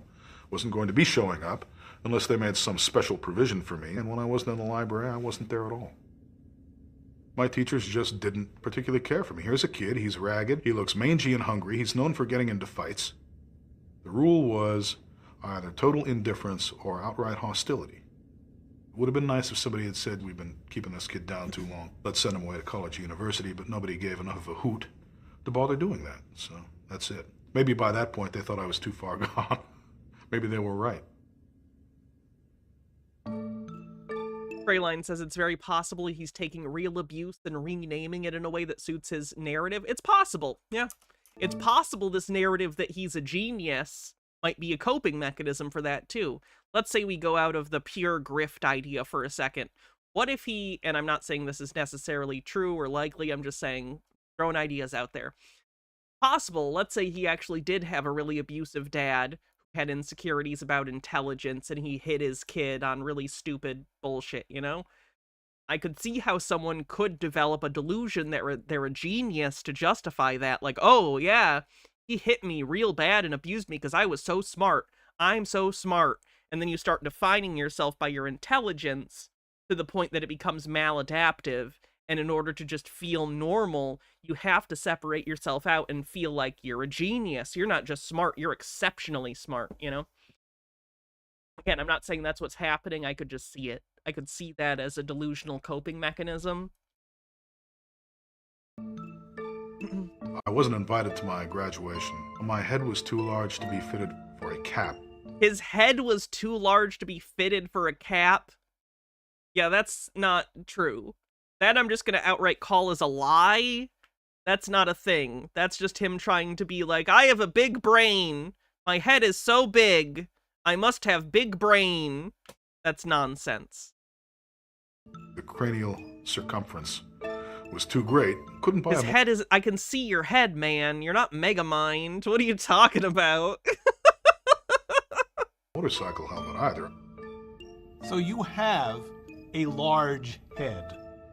Oh, I thought he was just gonna, like, imply it. No, he's gonna fucking say it. He's gonna say, I have such a big head. I have so many brains. My head is so big. Yes. Near as I can... Incoming message from the big giant head. Determine it's about 6 standard deviations above the norm. The odds against... Your head is 600 deviations above the norm? Do you know how big your fucking head would be? Isn't a deviation 5%? Am I crazy? Is a standard deviation not like 5%? And he's saying it's 600 standard deviations? Do you know how big your head would be? Did he say 6? Let me go back. I had determined it's about 6 standard deviations above the norm. Yes. Near as I can determine, it's about 6 standard deviations above the norm. 6? What is he saying? It is hard to see. Yes. Near as I can determine, it's about 6 standard deviations above the norm. Let's even say he says 6. 6 standard. Okay, let's say it's 6 standard deviations. 5, 10, 15, 20, 25, 30. He's saying his head is like 30% bigger than a normal person head? No, it's not. I can see your head. Your head is not that big. God damn it. The odds against having a head the size of mine are millions to 1.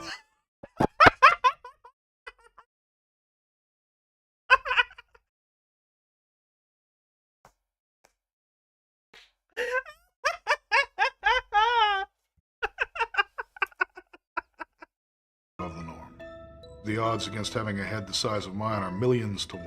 The odds against having a head as big as mine are 1,000,000 to 1. What the fuck does that mean? What does that mean? Yeah, he's turning into MODOK.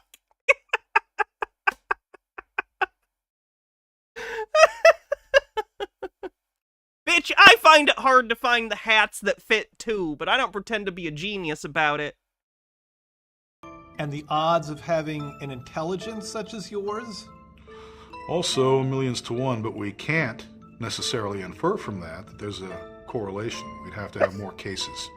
Guys, he knows the difference between correlation and causation. He's a genius. Of big-headed, intelligent people. My own personal opinion is, yes, head size does influence intelligence. Size does matter. We can't infer, but I will say it. I do believe head size. It has to. Size does matter. I mean, if you take a very small creature with a very small head, you're never going to see a lot of intelligence out of it. Take a centipede. It has to do with body.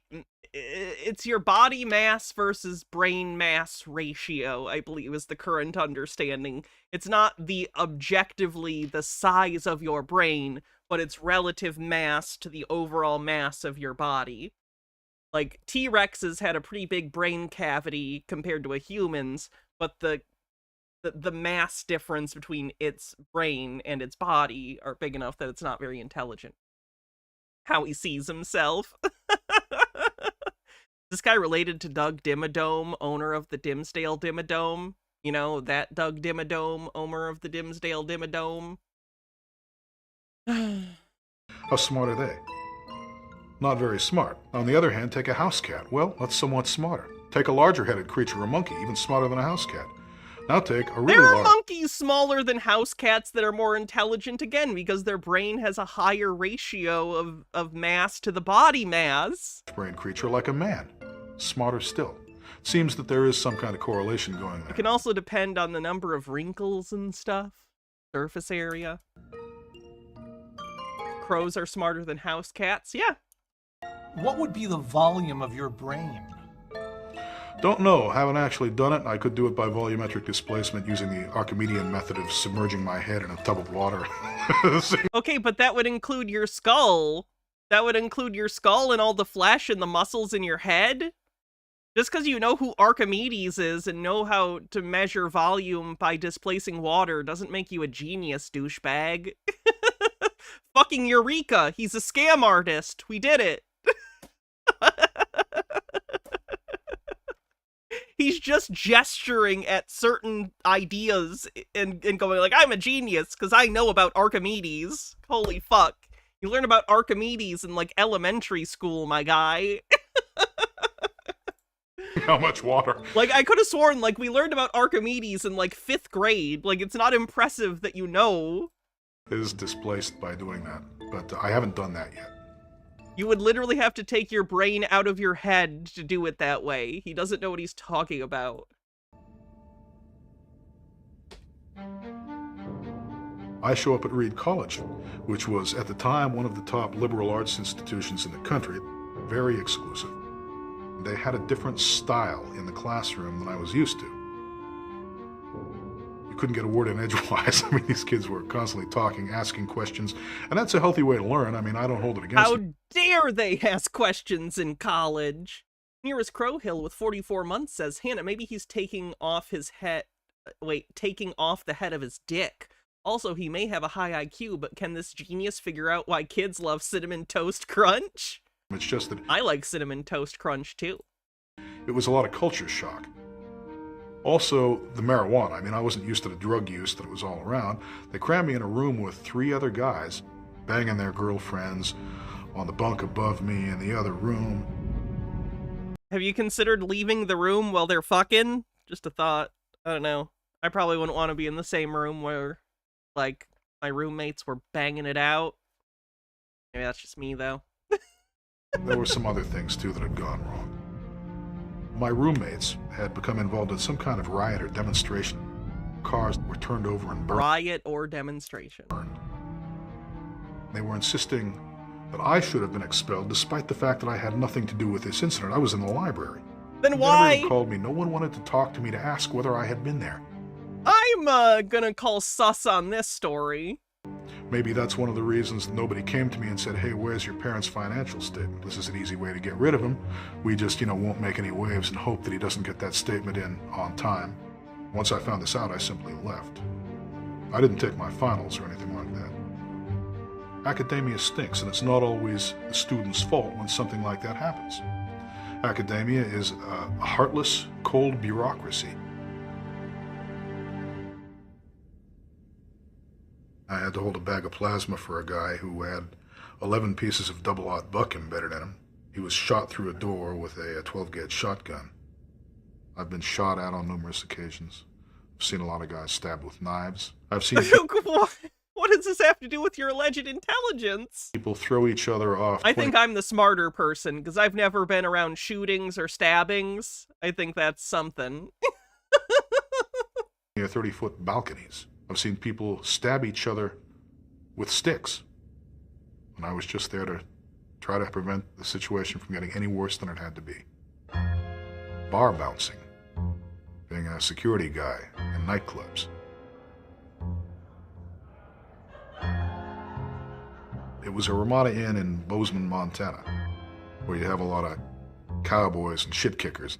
Mr. Peach says, I bet this guy thinks all men are smarter than women. He gives the vibe, doesn't he?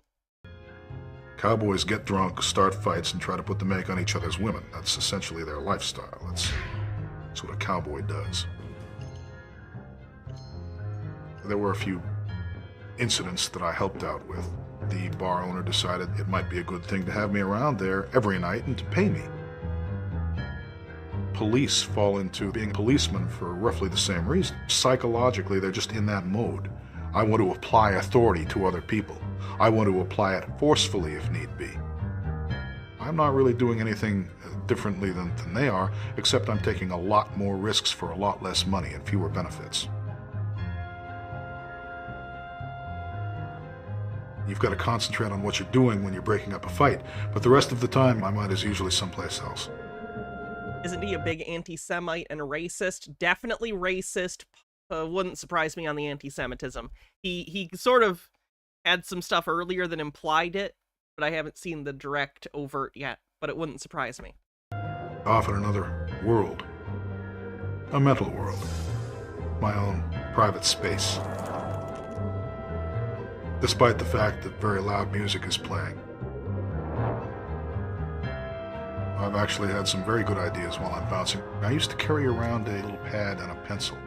One thing that I noticed was if I had some complex stuff in memory and a bar fight happened, and I had to go indulge in some physical violence, that usually my memory was erased when I'd get done with the fight. I mean, it would be gone.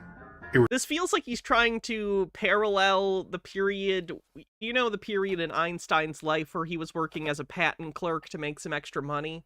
Feels like he's trying to do that. Like, oh, I'm a super genius, but also I worked this normal job.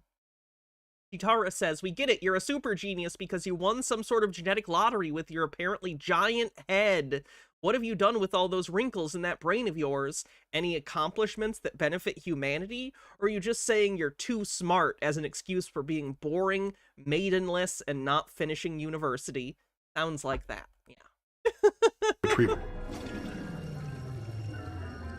One time I was thinking about artificial intelligence, then that evolved into a whole new way of looking at neural networks.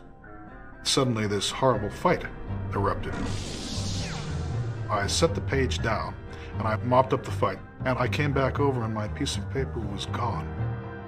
I tried and tried and tried to find that piece of paper. Nobody could tell me where it was, and I couldn't remember what the hell I'd written on it.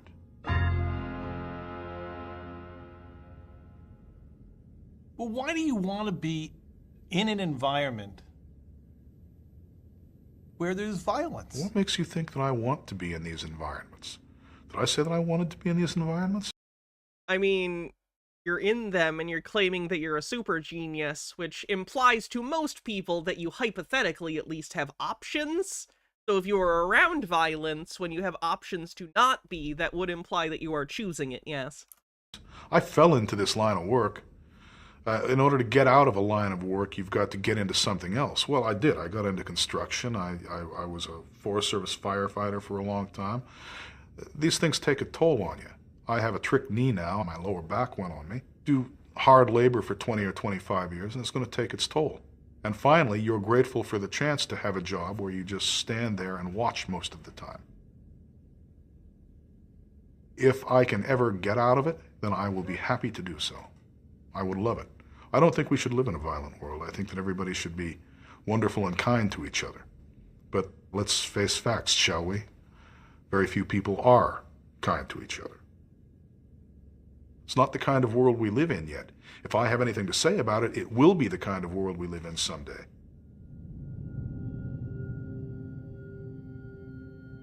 This is a feeding frenzy we're in here. Everybody is trying to wring as much out of this planet as they possibly can. Pollution, overpopulation, militarism on the parts of foreign governments. poverty problems. We've got a lot of people starving to death.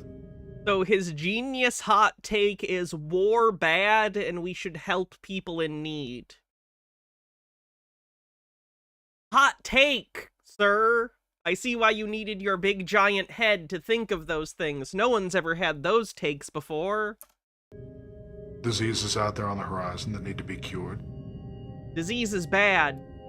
Forms of pollution that we couldn't even have imagined a century ago. Pollution bad. Including radioactive waste. The sea is becoming a desert. We're running out of farmland. We're losing the ozone layer. When was this? Because I think by the time he shot this, the ozone layer was not, because we had banned the, what was it, CFLs? I forget what chemical was putting the hole in the ozone layer. Well, we banned them, and it's been healing ever since. Our ice caps are melting. We have a lot of problems now. How do we do what's right? How do we fulfill our destiny here on planet Earth and beyond? Colleges and universities purport to be harnessing intelligence for the good of mankind. They're a breeding house for parrots. People are allowed to make little tentative moves forward, but they're not really allowed to do anything too radical. But does academia claim... CFCs, thank you. Fluorocarbons. Have a solution to the ills of the world? As soon as you announce that you have a little bit of money to spend, virtually every hand in the... Einstein donated his brain to science because it was surprisingly small. That reminds me of the episode of Touched by an Angel, where a scientist wants to clone Einstein. And she gets convinced not to because an angel shows up and says, like, he can't celebrate Christmas if he's your baby because Einstein was Jewish. Anyway, that's a wild episode of Touched by an Angel. There will be a lot of hands that reach out for that money will belong to a professional academic. They're hogging all the resources that should go to solving these problems. We need an alternative to academia. And the alternative to academia is the ultra-high IQ community. I think I explained it pretty well. She wanted to clone Einstein as her own baby, and then an angel showed up and said, cloning is evil, don't do that. And she was like, but I want a baby so I can celebrate Christmas with my baby. And the angel was like, Einstein was Jewish, so you can't clone him and then raise a baby Einstein as someone who celebrates Christmas. And then she was like, ah, damn it, okay, I won't clone Einstein and birth him. Anyway. Smart people are vastly outnumbered by average people. It's the nature of the bell curve. So in any kind of democratic society, average people are going to end up calling the shots. At the very top of our economic and socio-political structure are dunces. El stupido. People who don't have a clue. When you turn a bunch of dunces loose, this is what tends to happen. Dunsical equilibrium. The thing is, if you want to have a government run by geniuses, the problem is, who gets to decide what a genius is? Who's making that call? See the problem? Mediocrity has triumphed. Everywhere you look, you see signs of mediocrity. The stupid person thinks that he's as smart or smarter than the smart person, and therein lies his stupidity. A lot of them call themselves CEOs. To succeed, you have to learn how to kiss up. Kiss your way up the ladder of success. How do you change that balance of power? I think it has to be changed at the individual level. We have to reshape the image of what it means to be a human being. That's so funny. He's a genius but can't understand structural criticism, so he depends upon individual critique. We have That's to the real sign of a genius. Create a new kind of person. You can't run a democracy with a citizenry that really doesn't know how to make valid decisions. Most people don't even know what decision theory is. They don't know what maximization of utility is. Oh, and we all know utilitarianism is objectively the best decision in all cases. He's such a genius. He discovered utilitarianism, and there's no more arguing. He's decided it. Utilitarianism is objectively the way to go in every situation. Horrifying. Green guy with a $1 tip says, Hannah, I bought myself a computer case and I just put a computer in it and it works. I'm a genius. All while listening to you. Sweet. Hope the computer runs great. Oh, and Jitara with 50 bits says, honestly, he could have been a decent voice actor for a villain who has noble goals but doesn't care about the cost to achieve them. His monotone delivery and sense of self-importance sell it for me. Yeah. We live in a highly complex technological world, and it's not entirely obvious what's right and what's wrong in any given situation unless you can parse the situation, deconstruct it. People just don't have the insight to be able to do that very effectively. We have to have an educated and intelligent citizenry, which I regret to say we don't necessarily have at the present time. Say you had the opportunity to run the world. Oh, God. How would you do it? How much time do we have? How to run the whole world. Okay, let's start.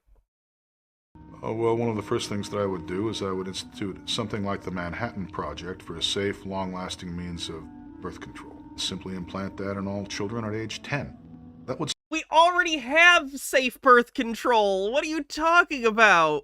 It already exists. What are you talking about? What? We already have birth control. What are you talking about? Solve our population problem right off the bat. It would also enable us to practice a benign form of eugenics.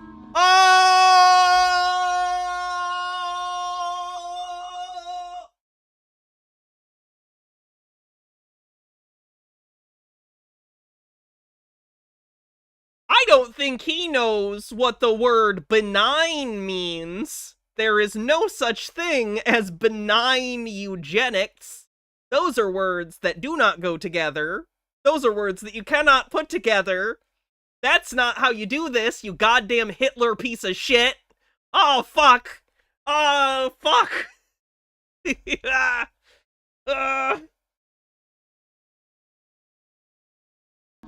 Or I should probably say anti-dysgenics. Oh my god, the framing is disgusting. I literally want to spit on this guy, and not in a fun way. Just what the fuck? I can't. Prevent undesirable genetic mutations in the human genome. People who wanted to have children would apply to make sure they had no diseases. Either we have to do it through genetic engineering, or we have to let only the fit breed. We like to think that it is our right to breed as incontinently as we want to, have as many kids with whom... You don't get to decide who's fit. You fuck. ...whoever we want to. Future generations of mankind are being saddled with the results of what we do. Or don't do. Freedom is not necessarily a right. It is a privilege that you have to earn. Oh my god, he's a horrifying dictator. He just wants to be the worst dictator in history. Oh my god. A lot of people abuse their freedom, and that is something that people have to be trained not to do. Holy shit! But who? Who does this training? Well, I'd be perfectly willing to do it myself. Just put me in charge.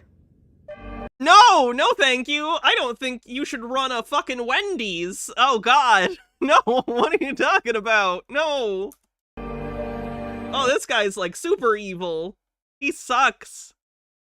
Just a Peach with a $1 tip says, too much word salad. I'm going to have a very empty colon. The ad racism is giving me a stomach ache. No kidding. Gitara says, I think that we have uneducated citizens. That's a big problem. Our biggest problem. Okay, so if you could run the world, what would you do first? Eugenics. He's the worst. Goddamn worst. We have to have a philosophical framework, an actual ethical structure that we can look at and say, well, this is, without a doubt, the right way of thinking. So now he wants to have the state ascribe a specific objective moral framework for its citizenry. I think calling him fascist is fair. Yeah, you think? Yeah. He wants totalitarian control over the minds of all the citizens of the world to run his eugenics program. Within that framework, we derive... Although, if you're into dystopian fiction, just next time you're writing one, have this guy be in charge of your society. Just give him a different name and just use this guy as the archetype for your villain. Pretty good. An advanced ethics. An ethic that can be taught without fear in elementary school, grade school, secondary school, and in our colleges and universities. We have to start looking for possible alternative sources of leadership. I don't see anybody on the top of the heap now who is capable of doing this. Red Bomber X on YouTube says, we tried what he's saying to do. His name was Hitler and it didn't work. I get the feeling that he is probably a fan of Hitler, if I had to guess. I don't know if he's ever said that. It is my speculation that he is probably a Holocaust denialist or something along those lines. Maybe he just doesn't care and maybe he's just a fan of Hitler.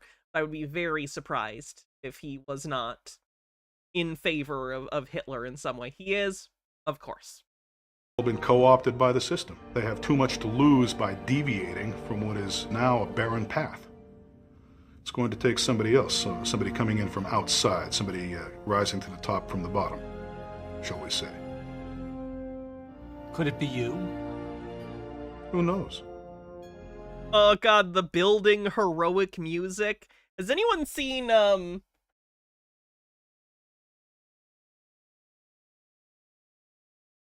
don't know who's seen Things to Come. It's based on a short story by H.G. Wells. Basically, it's a fascist utopia. This movie was made prior to, well, it was made in 1936, so late enough that people should have seen that this was bad, but it kind of espouses similar authoritarian, totalitarian, eugenics-y gross shit. Like, what he's talking about reminds me of this a lot. This is the 1936 version. It could be you.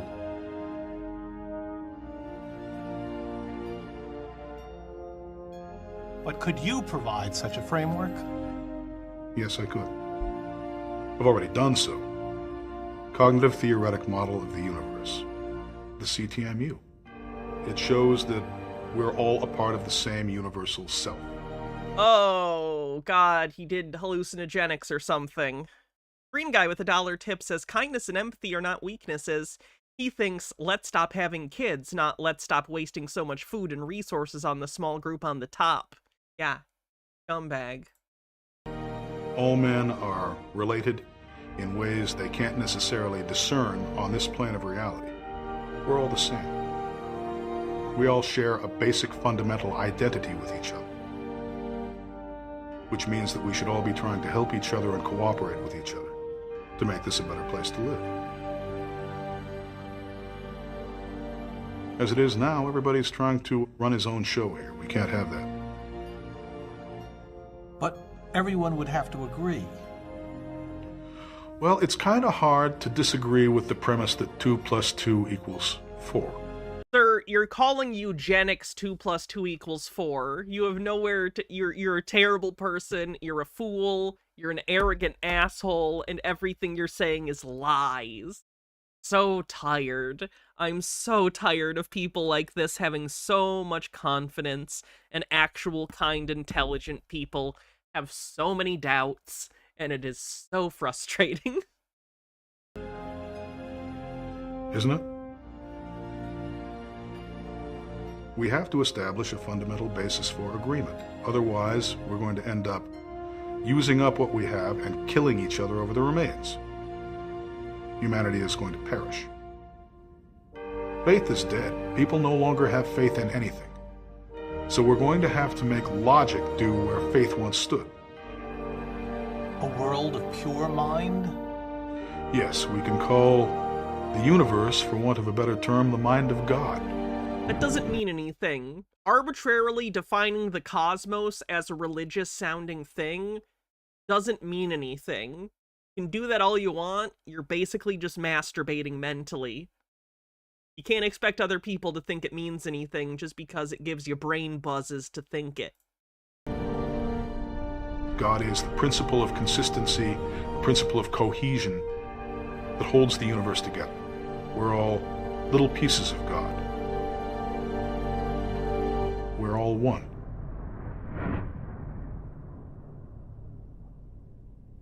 In such a world, the ultra high Q, what role do they play? They are no better and no worse than anybody else, but they do have more responsibility. And of course, they get to decide who gets to breed, and of course, they get to breed because they get to determine that. Gitara with 100 bits says, in my sci-fi D&D campaign, there was a race of aliens who went down this path. A long time ago, they started doing eugenics and genetic modification. They did this for centuries and became unable to reproduce without machines. They were unbelievably racist to other aliens because they felt that centuries of eugenics made them superior, and were remembered in galactic history for all sorts of atrocities. I have a feeling this guy would read that and go, how are they the bad guys? They sound a little bit like Daleks. Sounds very Dalek-y. By virtue of their greater ability. Problems that they can solve that can't be solved by other people, it naturally falls. Green guy says the paradox of tolerance causes people like this in the current administration to flourish. Yep. Falls upon them to solve those problems. Can't tolerate That's the what high intolerant. intelligence does for you. It enables you to hold many different things in your mind simultaneously and all their interrelationships. You mean thinking? You're just describing thinking. Like it's some, like, spiritual concept. That's just thinking. You're just describing thinking. I would hope to hold the whole universe in my mind. That's the dream of a lot of people. A lot of physicists, a lot of cosmologists, a lot of theologians and philosophers. What you're describing is some sort of omniscience, which is impossible. So maybe stop grasping at impossibility there. And me. What would that feel like to hold the whole world in your mind? It would feel pretty good. Wouldn't holding the whole world in your mind make you God? It literally doesn't even mean anything. As I think I explained, every human being is an endomorphic image of the mind of God. That doesn't mean anything either. You have no evidence of any of that. You're literally just saying that human beings are reflections of God, but you're just saying it. It doesn't mean anything. You're not providing any material, anything. You're just saying it. So yes. Not with the power of God, not with the extent of God. I would still have to be humble in sight of God, but I would have a certain theistic identity. Fuck off. Now he's trying to tiptoe around. He thinks he's God. Okay, I gotta pee real quick. While I use the bathroom, Chair will tell you about,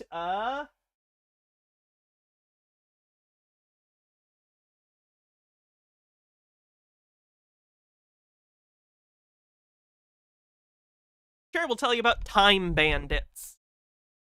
You're back.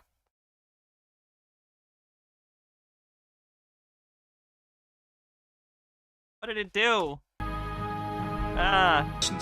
With God himself. There it is. Sorry about that. Don't do that, Chair. Don't throw things, you bitch.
Excuse you, they're Blu-rays and 4K Blu-rays, Phoenix.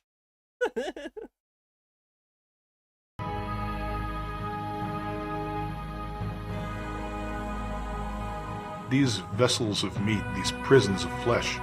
These prisons of flesh. Good God.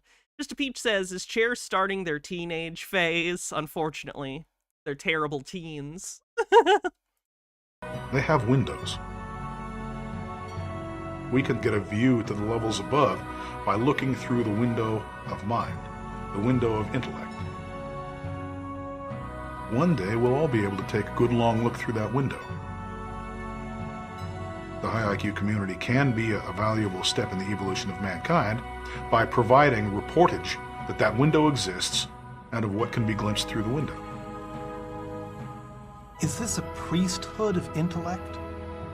An elite who have the ability to partake of those higher levels. Yes, I'd say that there's probably an element of priesthood to it. A church? Not based on faith.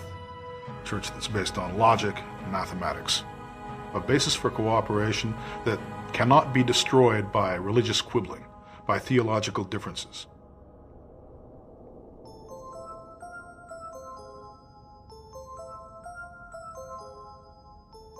Have you ever met someone smarter than yourself?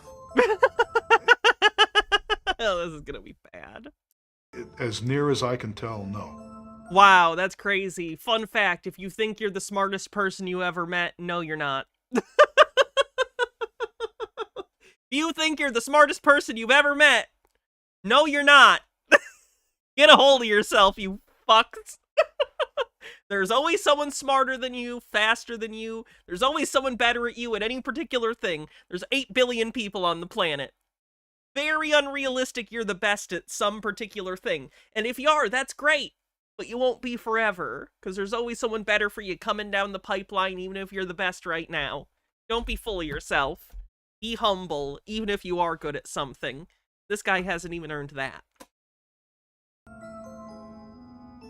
And if somebody walked up right now and claimed to be Judas Goldfish says, it's like one-liner after one-liner. He's trying so hard to make people think highly of me. It makes me want to bleh. Oh yeah, this is such a propaganda piece. This exists entirely for him to self-aggrandize and to try and build up his own mythos. This is a business expense. This is him commissioning a documentary to put out the idea into the conspiracy sphere that he's this secret genius with all this information that he doesn't have. Smarter than me, I'd put him through his paces. I'd try to find out how sophisticated a picture of reality he'd evolved. Try to see what he was holding in his mind simultaneously and what he could do. I wouldn't give him necessarily an IQ test. I'd look at his productions. What have capable of understanding the fuck have you produced? Your entire thing is dependent upon you saying you have an IQ of a high number. What have you done? Productions? Is he capable of understanding mine? If the answer to that were in his favor, then I'd have to say he's more intelligent than I am. But that wouldn't necessarily stop me from doing what I have to do. Is he out there? I doubt it. Could be. I don't rule it out. I'm not in complete control of it. Rewatch Neil's 15-minute talk on Terrence Howard's paper. I've actually seen that before. It's pretty good. Reality. There could be somebody a lot smarter than I am out there. There could be an entire planet full of beings, every single one of which is a lot smarter than I am. Oh, that's funny. He's open to believing that there's people smarter than him, but like probably on like another planet or something. Obviously not humans. Green Guy says, when I was building the computer, I was just hearing the guy and my mind was imagining Dave Bautista. Then I see him and he has a mustache. How your brain works is funny. Yeah, you don't picture the mustache on this guy. The big forehead you definitely get, though. He and I have that in common. We're forehead siblings. I can't say. But I do know that in my life I have not encountered many people Between with the two of us, we have a 14 head. The depth of understanding that I have regarding certain things. In particular, the overall nature of the reality we inhabit. BC says, I pictured Do I a think that smaller makes me- mustache. Be better than everybody else? No. I still work in a bar. How good could I possibly think I am?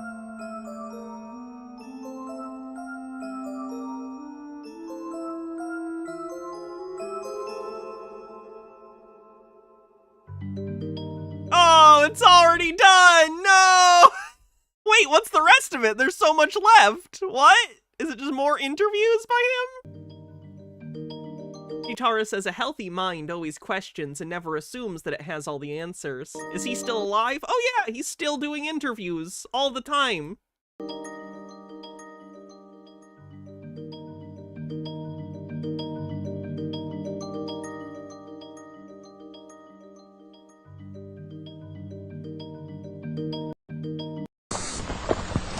"20 horses, 2 llamas, 2 cows." Along with assorted barn cats and dogs. So what's so special about this low-key guy living a low-key life? Well, go inside his house. See that chalkboard? See the board in the living room?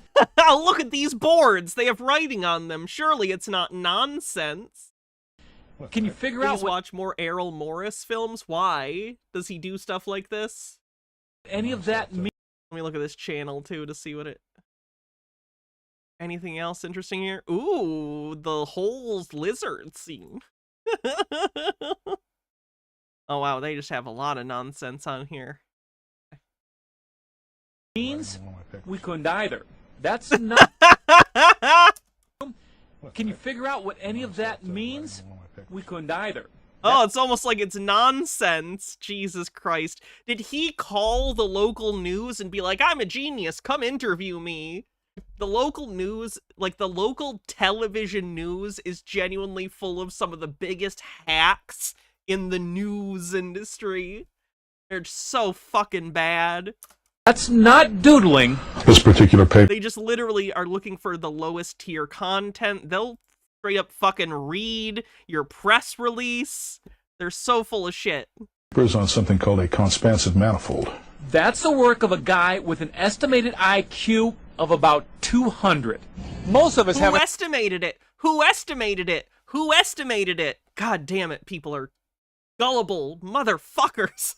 an IQ of 100, score in the 140 range, and you're in the genius to near genius category. 195 to 200, well, you're talking 1 in several billion people. Now, historians... What a crazy claim he's making then. Should we perhaps investigate that claim? Because it's our job, as the news, to question claims being made by people? No! Let's just do a whole report sucking his dick, asking like every claim he makes is true. Surely that won't make us look like jackasses?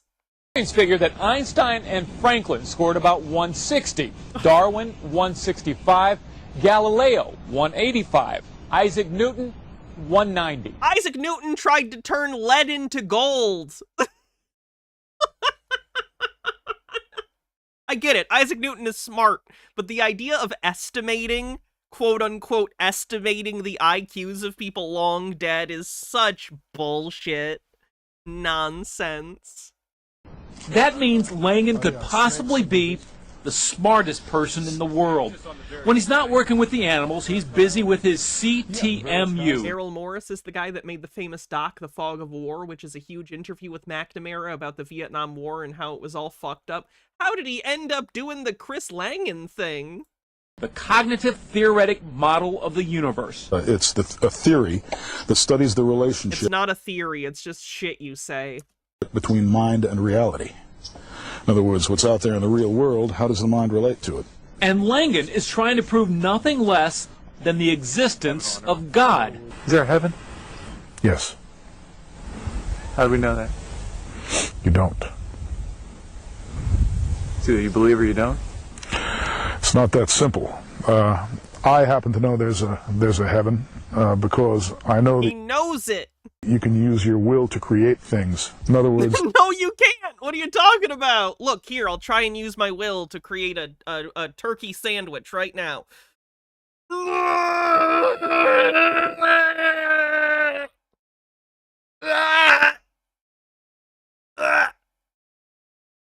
No turkey sandwich. Do you continue to exist after you die? Absolutely. Nothing in this universe is wasted. Nothing ever ceases to exist, really. The essence always remains preserved. So who is this guy, and why haven't you heard of him? Because he's full of shit. Why are you giving him the time of day? The only time anyone should give this guy is to denounce him and talk about how much of a liar he is. Stop giving free publicity to grifters. The news for 5 seconds. Please stop uncritically platforming grifters. He began speaking at 6 months old, reading Don't at poop on stream? No, I charge extra for that. 3. Born in California, but constantly being uprooted. We didn't have a lot of money, and the old man was always in need of a job, so we had to go where the work was. He was poor, skipped a few grades. Teachers urged his classmates to be like Chris. So how did they respond? Well, they beat him up. As a matter of fact, I had to fight my way through high school. So at 12, he got into bodybuilding. Maybe he was just a douchebag. We considered that? Because he's a douchebag right now.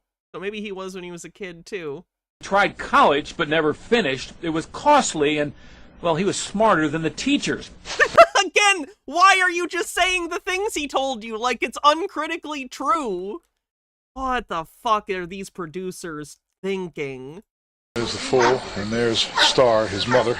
So is Langan out here in what some consider the middle of nowhere, squandering a precious gift? I mean, why am I not a famous politician or financier, filthy rich? Simply because those things don't mean that much to me. I'd rather have some meaning in my life, and this is how I get it. So how has he made a living? Construction, farmhand, ranch hand, cowboy, firefighter. I worked for the Forest Service for about 4 years. Just anything I could get my hands on. He even started his own rock band. He skipped an audition in L.A. and went to New York instead, where for years he worked as a bouncer in a bar. He met Jeannie online through a high IQ group. She was born and raised in Brooklyn, played for the American chess team, and now teaches online as a psychology professor for a couple universities. So intellectually speaking, you're no slouch. I guess not. Okay. That's a compliment. I gotta keep up with him. No offense, are the people working at the local news idiots? Like, they're supposed to be journalists, right? How are they not questioning any of this? This is such crap. So you may be thinking, why Missouri? Well, Langan says before moving here, he pretty much figured that Missouri would be one of the last places he'd ever end up.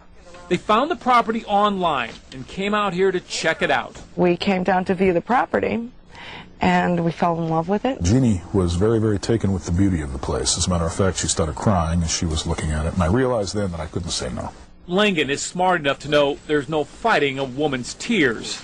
Oh, Jesus. Weird sexism, too. Thanks, local news. Green guy with $1 tip says, Hannah, I will things. I just made a computer. He just left out the steps of buying the stuff, the tools, and using the tools. But my will did make that computer. You just have functioning executive function skills. Jealous. Is that right? No, it can't be done. We had to ask the Jeopardy question. How do you think you'd do? Langan says sometimes he aces it. Sometimes he can barely answer a question. There's a certain kind of mind that I call Did an idiot write this? Oh, he's a super genius, so how does he do playing Jeopardy? Jeopardy is smart people play Jeopardy. Oh my god. Chitara says, ew, a high IQ dating group? That sounds eugenicsy with a side of breeding kink, no? I don't know if I'm reaching, but that stuff seems to cross over to people who think this highly of their IQ. I mean, he literally espoused state-mandated eugenics earlier, so you'd be correct. Garbage trap sort of mind. Someone who sees everything and remembers it. Usually that kind of mind does not belong to a person who is capable of deep thought. There's no hesitation when he answers. He's articulate and direct. We wanted to know, is he ever at a loss for words? Sometimes it's hard to find the words when somebody expresses love. When I went to visit my mother, for instance, she's been a little bit ill lately. I had to tell her that I loved her, and she told me that she loved me, and then there was a long period of silence, because what can you follow that up with? Langan says, yes, he can tell when your eyes glaze over if he loses you in a conversation. He says he then just changes the subject. He does sometimes walk into a room and forgets why, but he says he believes mentally he's not slowing down. If anything, his brain is picking up speed. If you want to know more about That's not how human brains work. his work, we've got a link to the CTMU at kmov.com. Ray Preston. I'm only 30 and I noticed I'm not quite as quick as I used to be. Don't get me wrong, I have a greater pool of knowledge to draw from because I've learned more things and I have more experience, but I'm not quite as quick on the draw. You know what I mean? That happens as you're not in your teens and 20s anymore. I'm not even that old. News 4. I can't even imagine when I'm 40, 50, 60. Lewis.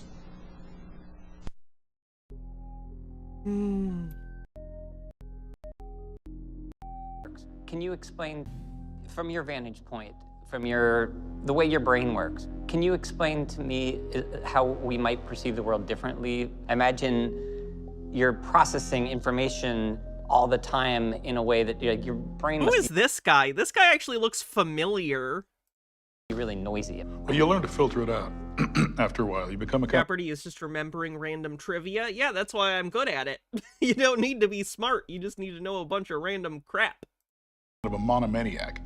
You'll notice all these guys running around with Asperger's. You don't even need to know specific answers. In Jeopardy, let's say there was an answer about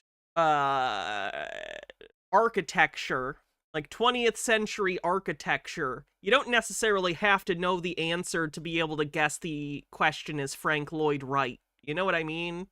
If you know a general topic and they ask a question about a topic, there are usually keywords in the question that even if you don't know the specific answer, you can kind of process of elimination your way into it. That's the skill. Not about even necessarily knowing everything. It's knowing how to solve Jeopardy questions. Syndrome that don't seem to be paying too much attention, are very involved in what's going on around them. That's because they have a richer mental life. What's going on in their heads is much more complex than most people understand. So at this moment, what's going through your mind? What are you perceiving in this room, in your mind? Can you try and describe it to me? I'm perceiving a situation in which I want to avoid putting both feet in my mouth and swallowing, right, like anybody else. Yeah. But yeah, as a matter of fact, I find this whole thing very, very interesting. There's a lot of technology here, and I wonder how some of it works, because I'm not entirely sure how all of it works. For example, those cameras over there. As far as what I'm taking in, what I'm drinking in right now, is just visual pictures like anybody else, and those are being filed away. And later on, I will edit those, throw out the ones that I don't want, and keep the ones that I do. And I'll have some very clear pictures of this entire thing when I get done, but there will be a lot of stuff that's thrown out too.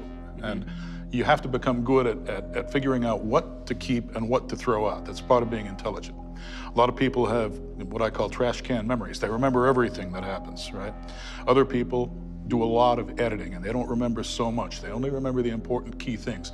The ability to remember those key things is what distinguishes a really intelligent person from one who's not.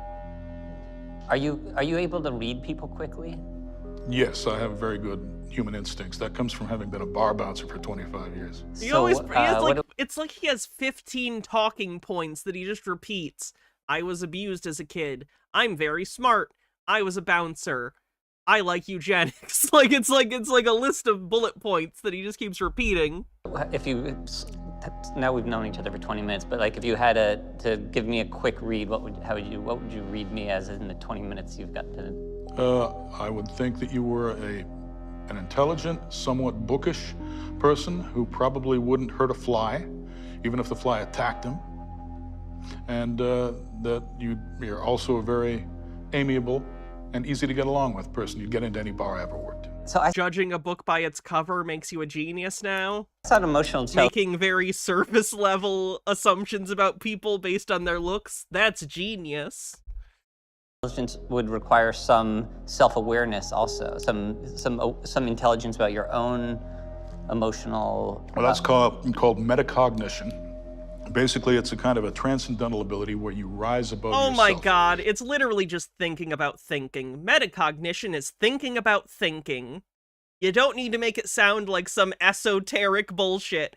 Metacognition is thinking about thinking. It's thinking about your own thoughts or thoughts in general. And look down on yourself from above. It's a different level of thought, where you've got the level, the object level, where you're talking about things that you see, and then you talk about the level where you talk about yourself talking about things that you see. And then you can go up from there.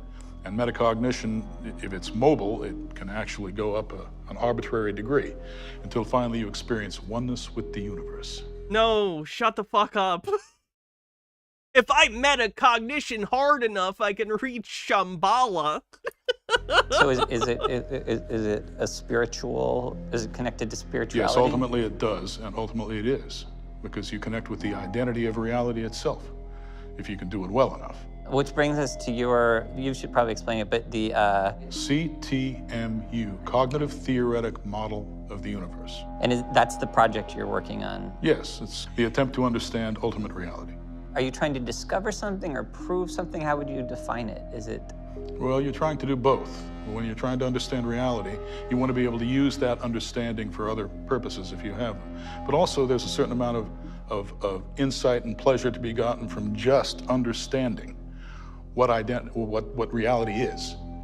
And that's what the CTMU does for me, and it could potentially do for others as well. And what's your theory of what reality is? If you take a look at reality, the highest level of reality, the very highest level, is going to be an identity. What? Based on what? He just says stuff. What do you mean an identity is the highest level of order? What do you even mean levels of order? What is a level of order? What is order in this case? What does it have to do with anything? Why would identity be in this arbitrary hierarchy you claim exists? Like, it's nonsense on nonsense. It's fractal bullshit.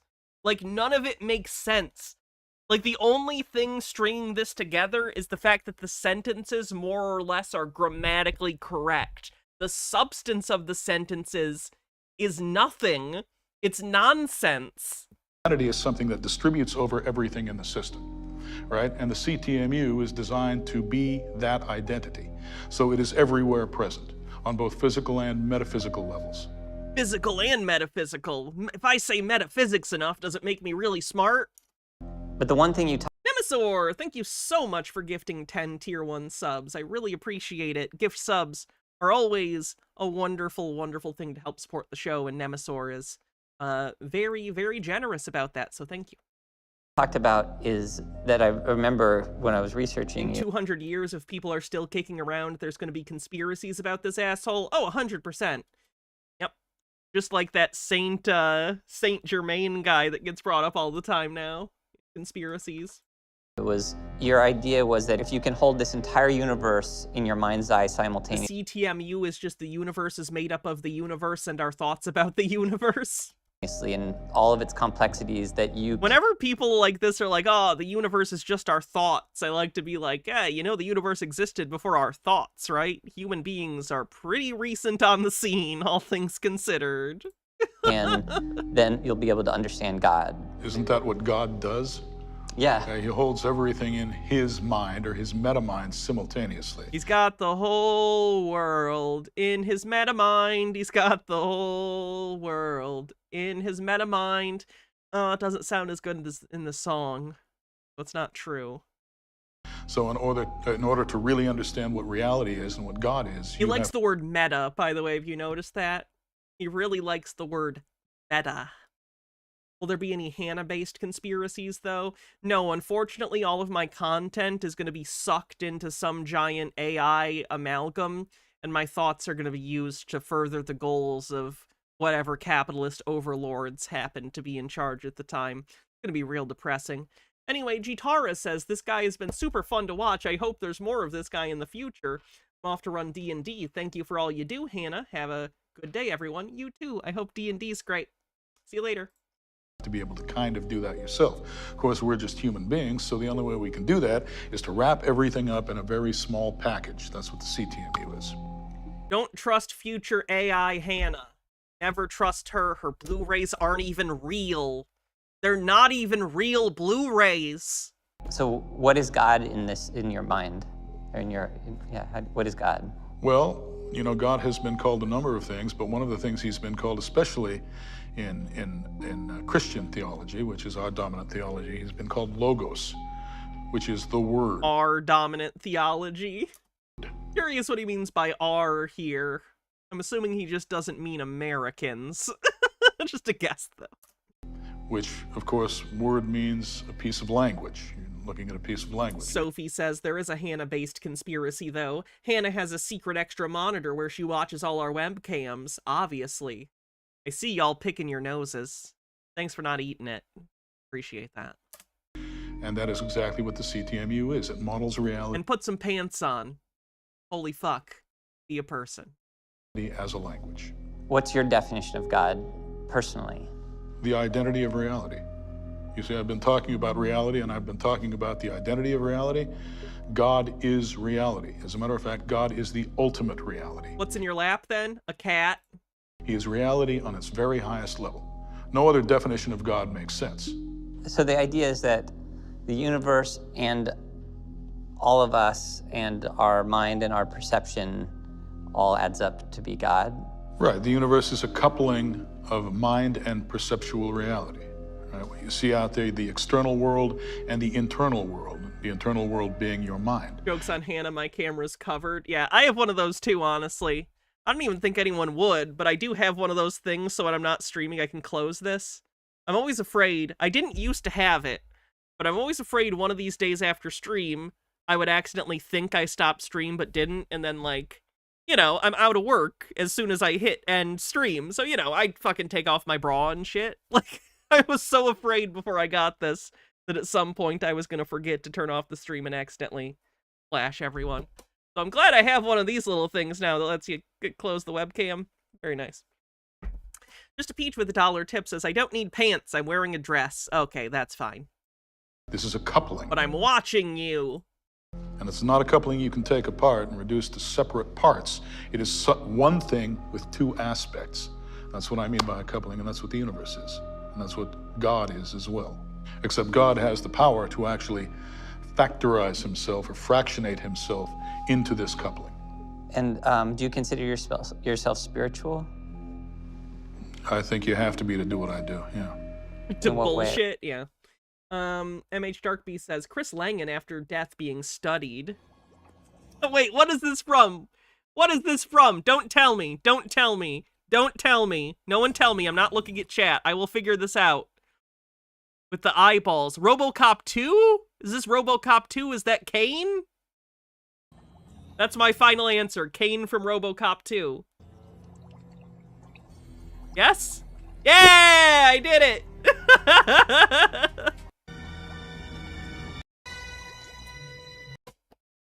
Hell yeah. RoboCop 2 is pretty good, by the way. RoboCop 3 is not great, but RoboCop 2 is a pretty alright sequel. Like, how do you define your spirituality? Well, I'm aware of the metaphysical structure of reality. If you take the average person, you know, they really think that they live in the material. Also, the, this is random. Where is it?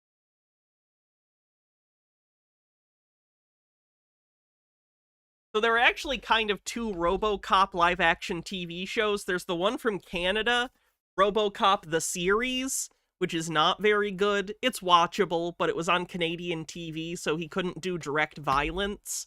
He, like, instead of, like, you know, pulling a gun out and shooting criminals in the dick, you're like, oh, I'll shoot a chain that'll drop a thing on the guy and it knocks him out, you know. And what's RoboCop without the ultra-violence, if I'm being honest? It's kind of a big part of it. But they did, in Australia, do RoboCop Prime Directives, which was sort of a mini-series with, like, 4 episodes. And this one's pretty good. So if you're into RoboCop and you haven't seen Prime Directives, maybe check it out. It might be on YouTube, honestly. Check it out.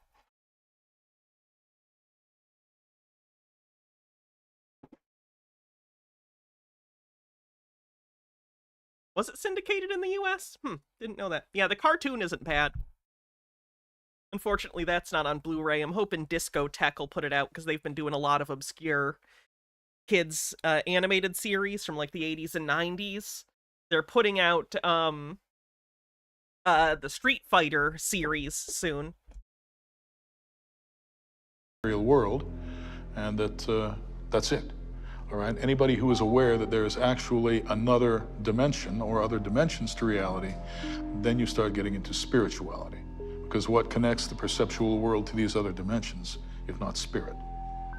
And what other realities are happening here in front of us besides the physical reality? There are no limits except those that are on existence itself. Whatever can exist in this theory. Most of us perceive 3 dimensions. Is that correct? That's in 1 dimension of time, so it's 3 plus 1. And how many do you perceive more than that? Can I see more than 3 spatial dimensions? Yeah. Only when I'm deeply asleep. What the fuck does that mean? Go fuck yourself. Can he perceive beyond 3 spatial dimensions? No, because you're a human being, and at best you can come up with like something like the hypercube, but that's not really seeing a 4-dimensional object. That's seeing a 4th-dimensional object from the perspective of 3 dimensions. You can't see a 4th-dimensional object. We exist in the 3rd dimension. Well, you actually see connections and correlations. You see patterns, right, that are not necessarily separated into dimensions. 3 dimensions, they have a special property, which is they're all independent of each other. That's what it means. They're orthogonal, they're perpendicular, right? Mathematically, that means that they're independent. The dimensions of reality are not all independent of each other. They get tangled up and tied up in certain ways. And those are the patterns that you can see that will inform you of spiritual reality. Ball Red Flatland. I have actually, and there's a Flatland movie that's pretty good. The animation is like very rudimentary, but it's a great movie. I really like Flatland. Do you ever exhaust yourself? All the time. I'm exhausted right now. Although it is pretty sexist, but that's not surprising given the era it was written. Did you know that the ladies, the women of Flatland, of course, are all shrill triangles? And quite stupid. Largely without sleep for the last 3 days. That gives me an idea. What I don't remember who told me this. It's not public domain, but it is on YouTube. If you type in Flatland the movie, you'll find it. What if we just tried to laugh right now? I would find that very easy. All right, let's do it. Ready? Aren't the ladies lines? No, the ladies are triangles. In particular, very thin triangles, quite acute triangles, typically. There were no lines in Flatland. There were lines in Lineland, as they go to Lineland and Pointland at different points. You look funny, you know? And I know I do too. Do you ever, like, having this... No, the men weren't... Okay, wait, maybe the soldiers were triangles? Let me look real quick. Because I know the men, the more sides you had, the higher status you were. So the leaders were usually circles or something close to circles. Because I remember the women having points because that was a way they could defend themselves against the men. I'm meaning. Okay, you know what? You're right. They are lines. The soldiers are triangles. I apologize. Yeah, the soldiers are the triangles. I apologize. The women are lines. Never falter. I don't want to be a great figure. I want. Hold on, sir. Can you... Anyway, Flatland's great. Mind that is so rich. So you have all these ideas and thoughts. I can't imagine there being that many people you meet, if anybody, that you can really connect with in all of these things you're thinking and feeling. Well, that's so wonderful about, I mentioned earlier about people tracking me down out of nowhere. Occasionally we'll have lots of young men, you know, actually show up on the door and say, "Hi, are you Chris Langan?" And I said, "Well, yeah, who are you?" And these people have come from all over the country and they end up on my doorstep. I don't even know how they find me because I live in the middle of nowhere, but there they are. And then they reveal to me what their thoughts are about what I wrote many years ago. The episode of the Orville that was Flatland? No, I've not. I watched like the first 3 episodes of the Orville, and I haven't really watched it since. And I realized... I've heard it's good, so I do plan on watching it at some point. But this is completely simpatico. I mean, this person actually understands what I'm talking about, which is always great, right? Especially when you're talking about the kind of things that I talk about. So the people you admire have immense cognitive ability. There's not people you admire for other reasons. Like, there's people like, I don't know, Bob Dylan, Patti Smith, Vincent van Gogh, who maybe, like that have He's other a utilitarian. What do you think? abilities. Like, He's a utilitarian, totalitarian eugenicist. Do you think he has a great appreciation of the arts? Probably not. Is cognitive ability really the main thing that well, that's cognitive ability. As far as artistry is concerned, of course, there's also that creativity, that je ne sais quoi, something that's very hard to put your finger on, but it's there too. And that ability to originate that I was talking about with the very greatest minds, that's what creative people have quintessentially. I mean, that's what they do. They can originate things that are brand new. And so, yes, if I neglected to mention artists, I'm sorry, because they're very I got a little defensive. What about, okay, so if I forced you to say who you admire that's actually... By the way, we're going a little longer today because I ended a little early yesterday because of the technical issues, so we are going to go a little longer, so everyone knows. Thing today, who would you say? For fuck's sake, he's sub Deepak Chopra levels of deepity. Stop taking anything about seriously. Yeah. He's vapid. It's nonsense. It's just generic, platitudinous, like fortune cookie shit. Like, it's so bad. I admire almost everybody. I'm capable of, for example, if I see some Missouri dirt farmer who's out there and he comes up with a clever way of fixing a machine. What did go wrong yesterday? I don't know. The internet just kept cutting out, and I don't know why. Today's been fine. Knock on wood. Solving a problem that I haven't seen before, I admire him. I'll tell him to his face, you're a genius. Yeah. Have you met him before? Have I met Are you talking about a specific farmer? Oh yeah, I've met dozens of them. It's like I say, everybody has their own particular brand of intelligence, and I admire them for it. They're very admirable for it, especially when they can use it, when they can focus it, and most people are able to do that to some extent. So yeah, I admire almost everybody. Except the people that he believes shouldn't be allowed to breed, which is primarily racially based, seemingly. Okay. Fuck this video. I'm moving on to another one. The universe is ultimate. Let's see. The universe is ultimate reality, which is, some people refer to it as God. Some people would refer to it as the one, or monad. The universe has its own, much more powerful kind of cognition, where it literally apprehends everything at once. We get to sense and control the universe through the body. That's how we can have a metaphysical nature and at once have a physical nature, a physical body. Reality is telesis, which is a combination of energy and information. The information determines how energy is distributed in the terminal manifold. And that's why telesis has to factorize itself into content. Telesis is medium plus content. And medium. And this is irreducible. You can't quantize reality any more than that. Quantize reality any more than that. For you to have the ability to bring observer, what must the can't quantize reality, any content and medium? And this is irreducible. You can't quantize reality any more than that. Okay, it can't get any simpler. What must the structure of that medium be in order for you to have the ability to bring observer and percept and percipient together in a perception? What must that medium be? And that's what the CTMU answers. Everybody comes up with great ideas all the time. The object is to interpret them in one unifying framework. Yeah. So the CTMU is designed to be that unifying framework or foundational language in which all of these other insights, as great as they are, can be interpreted together so that conflicts and paradoxes don't arise among them. Is the one thing that characterizes great art is the number of different ways you can interpret it. That means that it's very, very hard to maintain a stable correspondence between people, the observers of a work of art, and the work of art itself. Okay, its meaning ends up being ambiguous because when you add everybody's opinion of what it means, they tend to cancel out. This is what the mathematics is for, you see? It restores... The mathematics is for determining the objective meaning of art? That cancellation. Okay, you've actually got a correspondence that you can put your finger on.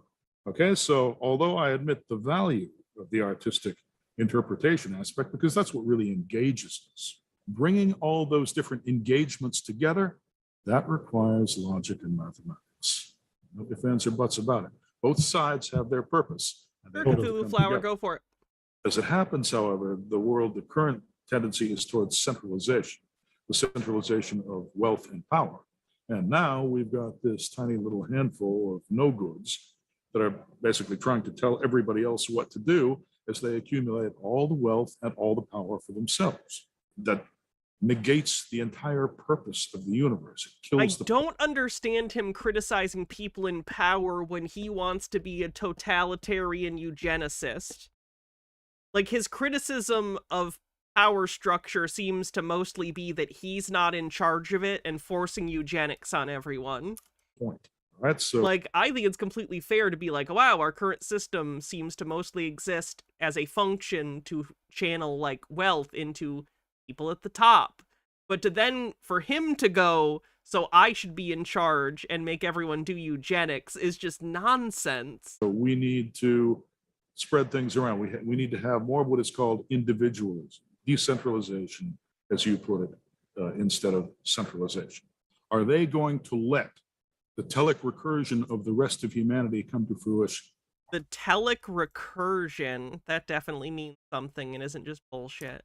And give humanity what it wants? Or are they simply going to continue with their ongoing agenda of accumulating more of the wealth and power for themselves? You eventually choke off telic recursion. You stop the intentionality, the positive intentionality of other people from ever coming to fruition. That's what they're doing. Okay, so if there's no means to stop them, all right, then we've got a problem.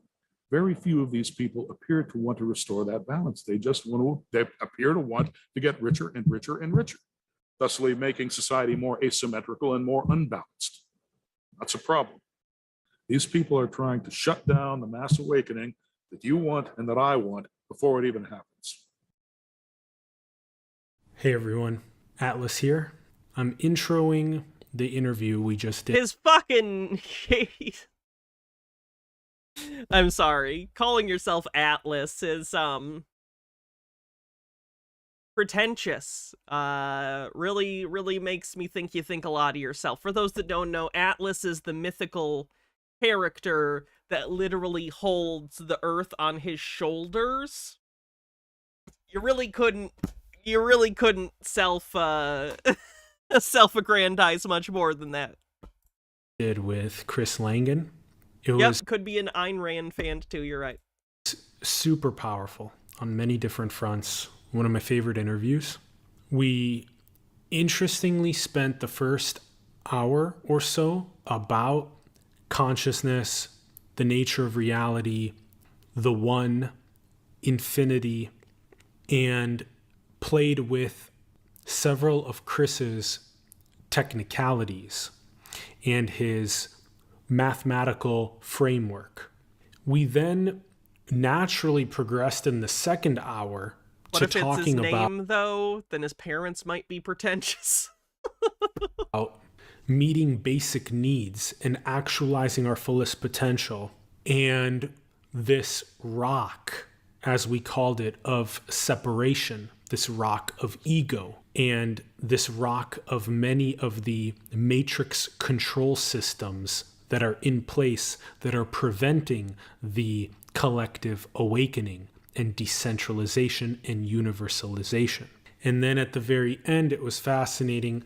We explored how important it is for these beautiful artistic syntheses of science and spirituality, these distillations of the nature of reality that are made visual, for them to incorporate mathematics, for them to incorporate logic, for them to incorporate... Lennon Cat with 40 bits says, telic recursion is basically nonsense. Telic means to be directed to tend to an end goal or conclusion. Recursion means tend to repeat. The repeating ending, repeating conclusions. A coherent... Repeatedly drawing towards an end. Systematization, language, framework, for there to be a an even more cohesive understanding of who we truly are and why we're here, and Oh for my you to god, be get to the thing. the one. So now, the way I understand it, you want to talk about just generalities, more or less? Yeah, so let's go ahead and dive in. I'll go ahead and intro the show. Okay. Hey everyone, welcome to Simulation. I'm your host, Atlas. Super excited for this interview with Chris Langan. Chris, thanks for coming on the show. Well, you're very welcome, Atlas. My pleasure. And I'm super excited. It was... Hold on, one of this guy's recent videos is breakfast as a gateway to infinity. Hold on, I gotta save this guy for tinfoil. Breakfast as a gateway to infinity? As you can see, the very first thing under Pure Wave that we have is breakfast as a gateway to infinity. So, what I would like you to do right now is I would like for you to treat this as a profound opportunity and lesson for you to recognize how you are the source of infinite creation itself. Okay, so this guy's an absolute crackpot, too. Green guy says, Hannah, who is Ajax? That name sounds familiar. I don't know. Is that from something? And in order to do so, you'll need to find a surface to write on. Okay? So that can be a journal, it can be just a sheet of paper, it can be a whiteboard. Okay?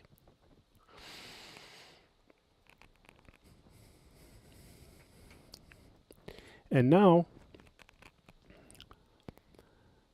what I want you to do is I want you to begin writing every single possible item that you can think of that you would eat for breakfast. What? Do I get a piece of paper? I don't know where this is going, but it better be going somewhere, goddammit.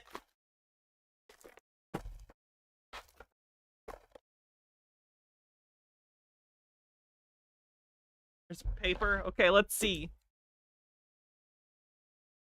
Eggs. Bacon. Pancakes. Waffles. Anyone else? Sausage.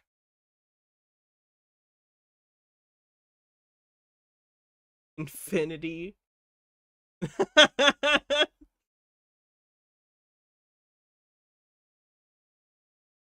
Oatmeal. Cereal. Okay, we'll go with that. We got enough. We got enough for whatever a stupid bullshit thing is going to be. Okay. So, and we'll go ahead and have you do this with your own large catalog of breakfast options while I'll do it at the same time. Okay. And then at the end, after maybe about a minute or so of writing down as many endless options and possibilities for breakfast as you can, on even take up the whole sheet of paper, right? And just put them here, there, right?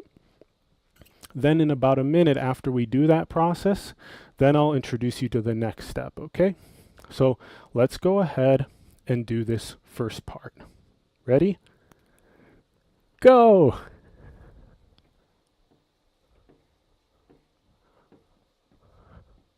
Oh my god. Yogurt. Come on, do this. Fruit. Okay, do it. What different kinds of eggs? You can just put eggs. Word cloud of possibilities. Okay? Now, what I want you to do is I want you to take out of this big word cloud of possibilities, okay? I want you to take whatever you just use to write this with, or even a different color, if you have access to a different color. And I just want you to circle one item for breakfast. This is going to be so goddamn stupid, This can whatever be the it is. item that you had for breakfast today. It can be the item that There's zero chance that this is good for anything, right? This is going to be total bullshit. going to have for breakfast I'm going to circle pancakes. Pancakes. tomorrow, but I want you to just circle one item. So I really like scrambled eggs. So I'll circle that item. And of course you may have a glass of orange juice or apple juice, and then you start getting into the infinite varieties, right? And you may have some toast or not, or all kinds of different toast or bread, right? Is he just trying to get to this? This video is 8 minutes and 30 seconds. He's trying to get a mid-roll. He's just dragging it out for the mid-roll. You need to have a minimum of 8 minutes for a video to get a mid-roll ad. I really just think he's trying to bullshit his way into a mid-roll. Butter with jam, you know, etc. You know, there you go. Back out to infinity we go. But now, what I want you to feel is that, okay, well, I circled one item out of an infinity of breakfast options. Okay, so essentially I, as the observer, had access to an infinite potential of breakfast items. Okay, not a literal infinite. There are a finite number of known popular breakfast items.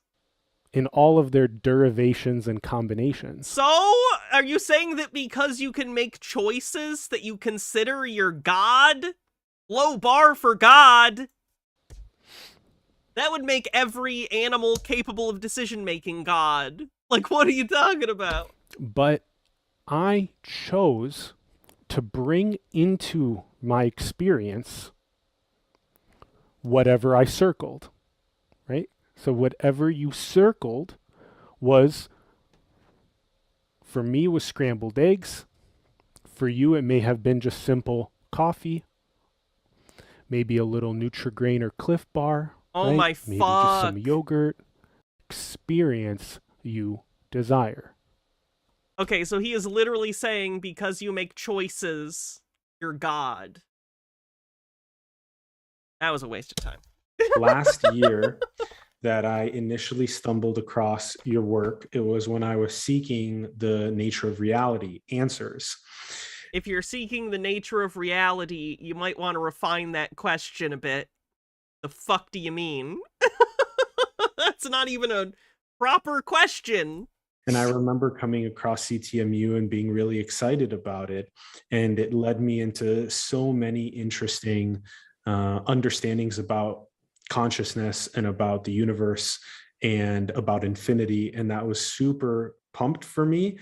And then I had messaged you interested in interviewing you, but back then it would have been a lower quality interview given today, 1 year later, what I know. This is going to be really epic. Well, at this point, just wait till next year. Imagine how much more you'll know then. With my realizations and my conviction. And so I'm so excited. And actually it was because Kurt Jaimungal, who we also had on the show, he had interviewed you. And then I had mentioned to him that I was so excited to interview you and that he linked us up with Gina and then again now with you. And so I'm jacked. I'm so excited. All right, I'm glad to hear it. Heck yes. So yes, like we talked about, I am interested to chat with you about, yes, the nature of reality, consciousness, infinity. And I feel like one of the best places to start. Toreador says, okay, doing the logic for that, was that fucking post-suppositionalism? Is just going directly at the source of how the universe comprehends itself. How the universe this doesn't, it's like, there's some concepts that are very much related to the material, right? Like, this is a piece of metal, right? It's a material object that exists, and we could make observations about that object. It has a mass, which we feel as weight, right? It has a color, it has a texture. These are physical things that we can talk about in objective terms, or at least attempt to talk about them in objective terms. Some people, I feel like, get caught in the subjective human experience to the point that it melts their brains. Do you know what I mean? How there's a lot of things, like emotions or perceptions, that are very subjective, and they get locked up into loops in their head about these subjective ideas, because they're subjective, so you can just kind of pontificate endlessly about them, nonsensically, without as many hard limits. You know what I mean?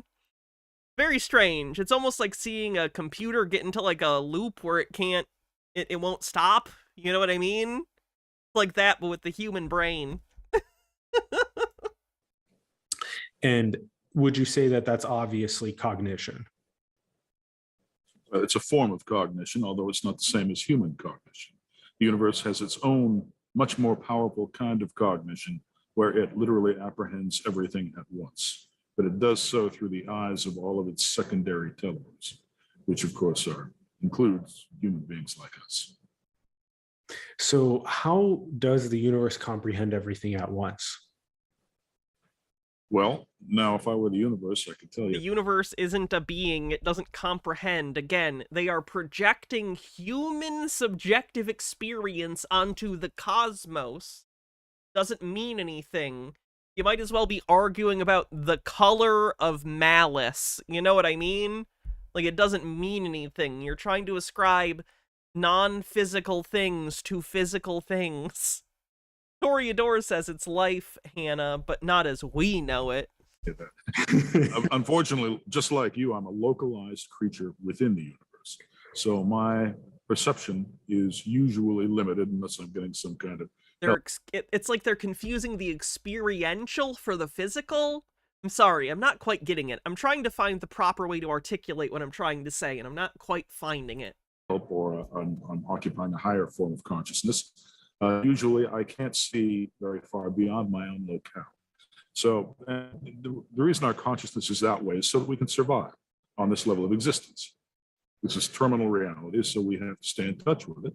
That means we can shift our focus, but our focus always has to be in terminal reality, at least when we're actually coping with threats, dangers, things that we want, things that we need to do. We have to stay attached to them, and that's what our consciousness is tailored to do. There are, however, higher forms of consciousness that it is very hard for us to conceive using just the form inside our heads. But if you can deduce, for example, that the universe has a kind of sentience, and that sentience is necessarily different from... On what basis are you saying that the universe is sentient? He just says stuff. Our level It's like woo-woo spiritual stuff that means nothing and has no evidence. Sorry, I know I'm repeating myself a lot this episode. It's just he's so consistent in the things he's doing. certain respects, then you may safely ascribe it to the universe because it's a matter of logical necessity. Cool. So where is the universe's sentience if it's not localized within the sentient creatures? It's distributed over everything in the universe. In the CTMU, the points of the universe are events, which actually contain states, interacting states. They interact in events, and these are the points of the manifold. The sentience of the universe is distributed over all of those points. So you're saying the universe, the cosmos, is basically a big brain. We're all part of God's brain, and the universe is God, and we're its brain. That's certainly a claim. Love to see some evidence. Green guy with a $3 tip says, Hannah, I was gardening today, and when I was digging in the dirt, I realized it is just mostly poo. The plants eat poo, we eat plants, or animals eat plants. So they are poo, and we eat the animal. It's beautiful, but all poo. Everything isn't poo, but there's a lot of it. So that it misses nothing. In other words, people wonder what is this higher sentience? What is the mind of God? What does it perceive? It perceives everything through every point. Okay, so the sentience is distributed across a manifold. Yes. You know what a manifold is, right? Manyfold. That's one way of looking at it. It's also a certain kind of space. And you can ascribe properties to it. For instance, it's locally Euclidean in most cases, which means that we have something approximating Euclidean geometry in our separate frames of reference. And the conspansive manifold of the CTMU differs from ordinary manifolds in certain respects. One of those respects is, of course, point structure. I've just described points. You notice, by the way, that he very specifically seems to rein in the crazy a little bit when he's doing interviews with more normative people, and when he's on the fringe channels, he feels free to really go out there with the claims and just say absolute nonsense. He very much seems to tailor his message to how kooky the audience, which makes me think it's intentional. In a different way than most mathematicians would describe. Toreador says, I was also gardening all day, nursery work, transplanting hundreds of seedlings. I'm pooped. More poop. All poop. Describe the points in an ordinary manifold. In an ordinary real manifold, for example, which is a manifold parameterized by... Tori now says, this guy may be smart, but I bet he can't find the Euclideris. Real numbers. Points are zero-dimensional cuts in the manifold. And the cut is something, of course, that has to be bridged from one point to another, or one section of the space to another, so that it can actually separate. Okay, I'm moving on from this one. Jesus.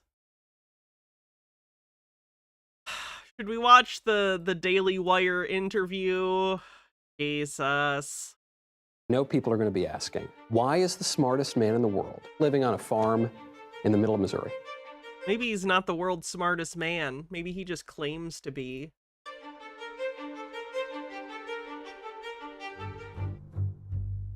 Welcome to my extremely ethereal and trippy new set. I feel as though I am floating in a cloud here in this all-white venue, and perhaps that is fitting for this first interview in a series of much longer, much more in-depth interviews. I'm so excited that my first guest is Christopher Langan, the smartest man in the world. I should reiterate, once again, this interview was not released by Daily Wire. They did it, they edited it, but they didn't intend to release it because it's embarrassing for them that they brought this guy on.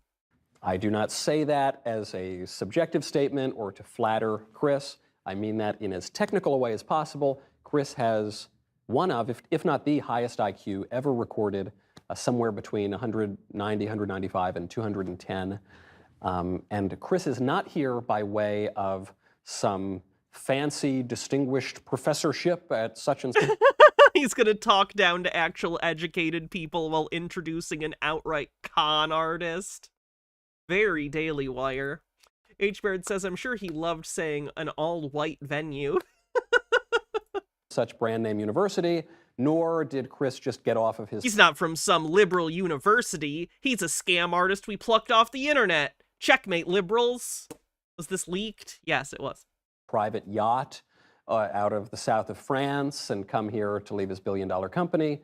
Chris came here from a farm in Missouri after a career as a bouncer at bars around New York. Chris, thank you very much for coming on. Well, thank you for inviting me, Michael. I first stumbled onto you when I was 18 years old, freshman in college, and listen, I barely got out of high school math. I barely got out of calculus. Oh my God, does Michael Knowles actually believe in this guy? I just thought he was handed this assignment like, oh, you know, when he was blindsided. He actually fell for this guy's bullshit and brought him on?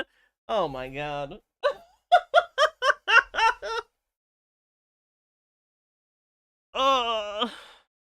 So I got out of high school myself. That's a good point. But I said, this guy, he's saying things that are really, really... Hanlon's razors really putting in the work today, let me tell you. Interesting, and so I want to learn more. I've wanted to talk to you ever since then. I know that before we get into metaphysics, the existence of God, free will, politics, culture, and everything in between, I know people are going to be asking, why is the smartest man in the world, why is he not just buying and selling all of us all the time? Why is he living on a farm in the middle of Missouri? Well, that's a good question, and it's that I was never actually interested in money. Whose razor? Hanlon's razor. Uh, Never assume malice when an action can be reasonably caused by ignorance. When I was a kid, my brothers and I... Basically, I'm saying, goddamn, I often think a lot of these right-wing grifters are evil, but in fact, it's so much worse. The banality might be they are just genuinely this dumb. They are perpetrators of scams and also victims of them, is what I'm trying to say, as opposed to necessarily being entirely cynical con artists themselves. My family, we were not exactly the richest folks in town. We seldom had enough money to buy, food or clothes. And so I sort of immersed myself in books and reading and decided that what I wanted to do was pursue knowledge. It costs you nothing to pursue knowledge, really, provided you can sustain yourself while you're in pursuit of it. So that's what I did. I simply Toreador says, actually, the smartest guy in the world would want to live on a farm in the middle of nowhere. I know that's what I did after getting tired of people. focus myself on, I want to know the truth about reality. I genuinely kind of, like, for people who are actually quite intelligent, whoever they might be out there, the world must be a very frustrating place. What kind of world it is that I'm living in, and that's what I went for. Now, as far as the making money is concerned, one thing that I found out is that there are certain ingredients, certain advantages that you need in order to become rich. Of course, it helps to be born with money. That's the easiest way. And it helps to have a lot of connections. Yeah. Okay, the right kind of connections. And it helps not to alienate the people who have all the money, because then they'll exclude you and cancel you. That's what they do. That's what cancel culture is. Yeah. Basically, people are being frozen out of the economy. Yeah. Okay, and I found he's so frozen out of the economy, he got invited to the Daily Wire, a multi-million-dollar media conglomerate, to go and talk about his bullshit. Myself getting frozen out of the economy that way from an early age. I mean, I tried to go to college, but ran into a couple of problems, personnel problems on the faculties of the colleges in question. Yeah, I'm sure it wasn't you. I'm sure it was the faculty. And that stopped me. That basically when you get, when you can't get a college. When was this? This was somewhat recent. This was uploaded 4 months ago. College education, you are canceled economically. And presumably, though, you show up to college, even though you've got a tough upbringing and not any real advantages in terms of family or society, but you're obviously you've got a higher IQ than anybody in the room. You're obviously extremely smart. You're extremely self-educated. So you get into college, it should be a total breeze for you. Well, it was a total breeze for me. Too much of a breeze for me. You ask the wrong kinds of questions of people who are full of themselves and think they have all the answers. And he doesn't think he has all the answers. He just thinks he's the smartest man in the world. Calculus class, say, well, why don't you explain exactly what an infinitesimal interval is and how you can traverse from one end to the other? And, they'll look at you as though you've got two heads. I ask that all the time. Yeah, that's a nonsense. Like, does he not understand that being pretentious doesn't make you smart? The ability to link words together in a question doesn't make the question rational inherently. Green guy with the $1 tip says, the world is great. Wait a minute? Wait, what? The world is great. Wait a minute? I don't know. I didn't understand that one. I asked my waiters. Well, I got a very poor reaction out of that. There was a math instructor in Albert Ring, I think, who decided that I must be absolutely brain dead. I mean, I went into. He would be correct. And also, if you're going to say you got kicked out because of him, in an earlier video you claimed it was because you got blamed for some sort of riot or being involved in a riot. So you're going to change your story now because you're on a different show and you want to blame a teacher because the Daily Wire, obviously their audience is prone to thinking things like education is full of a bunch of communist teachers putting down right-wing geniuses. So this fits that narrative. Now he's going to say a teacher kicked me out because he couldn't stand that I wasn't a communist and I was smarter than him. Again, it's cynical. This is cynical propaganda. To his office, you know. This guy was a very strange character. He was about 6.5 feet tall. He'd come into class, you know, everybody would be waiting there for him. He'd make a late entrance, you know, be waiting for 10, 15 minutes. He'd walk in, right, with this great big stack of mimeographed sheets, and then he'd hand out, you know, walk around the room methodically handing out these sheets to all of the students, and everybody would have a sheet in front of him. Then he'd walk up to the room and symbol for symbol, everything that was written on the sheets would appear on the blackboard. Then he'd turn around and walk out. Now, finally, I you know, thought, you know, I was having a hard time with this. There were certain things that I, you know, didn't quite understand why he was doing them the way he was. So I kept on trying to track him down to his office. He was never in his office. You know, I would wait in the hall for, you know, hours and hours. He didn't have office hours? I don't believe you. I don't believe you. For this guy, never showed up. Finally, I caught him in his office. And I said, "Hi, Professor Weissenring, can I come in?" He said, "Well, I'm really kind of busy right now." And I just wanted to ask you one question. You know, why do you do this? Why are you taking a set theoretic approach to calculus like this? You know, I mean, they don't seem to be. I'm sorry, is he claiming that he thinks he has a better way to do calculus? Compatible.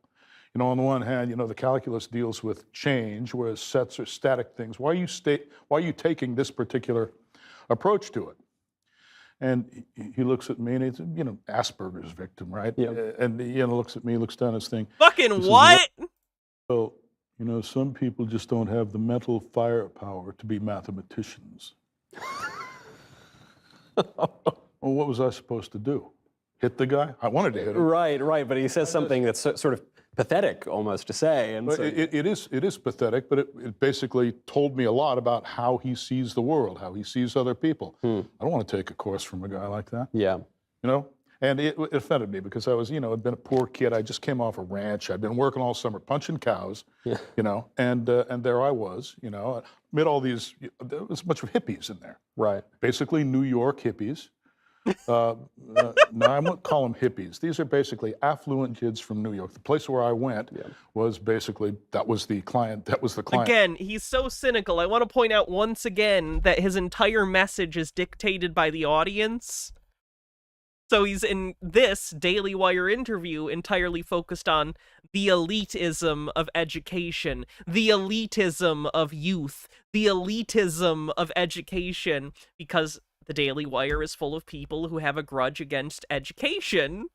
Like, it's so clear what he's doing. It drives me crazy. All you have to do is watch 3 or 4 interviews of him to see exactly the grift he's doing. Clientele. That was a student body, right? And they all couldn't, you know, they all were constantly talking, asking questions, bright for the most part, but I felt like a fish out of water. Right? It was culture shock for me. Yeah. You know, what is this? You know, I'm used to, you know, being around a bunch of, you know, hayseeds, cowboys, you know, punching cows, you know, going to the, you know, bar at night or whatever, drinking beer. And there was nothing like that. These kids were sitting around smoking pot, you know, doing drugs. You know, it's like, college kids were smoking marijuana?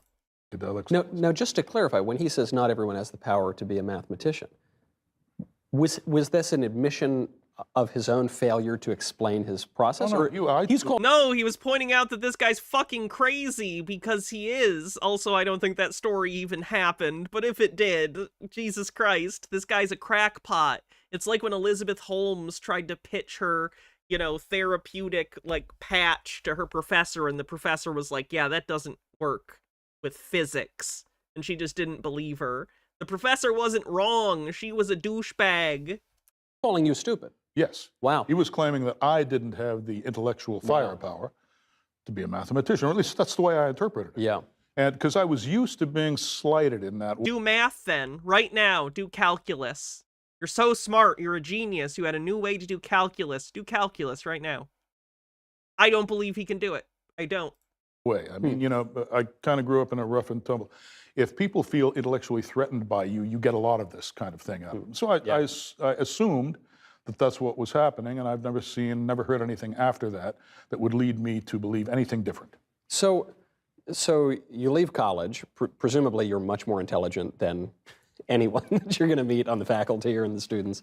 So you leave college. What is it about being a bar bouncer? What is it about that physical activity? Because presumably, even without a college degree, you could have done some middling, paper-pushing job, and it probably wouldn't have been very lucrative or fulfilling for you.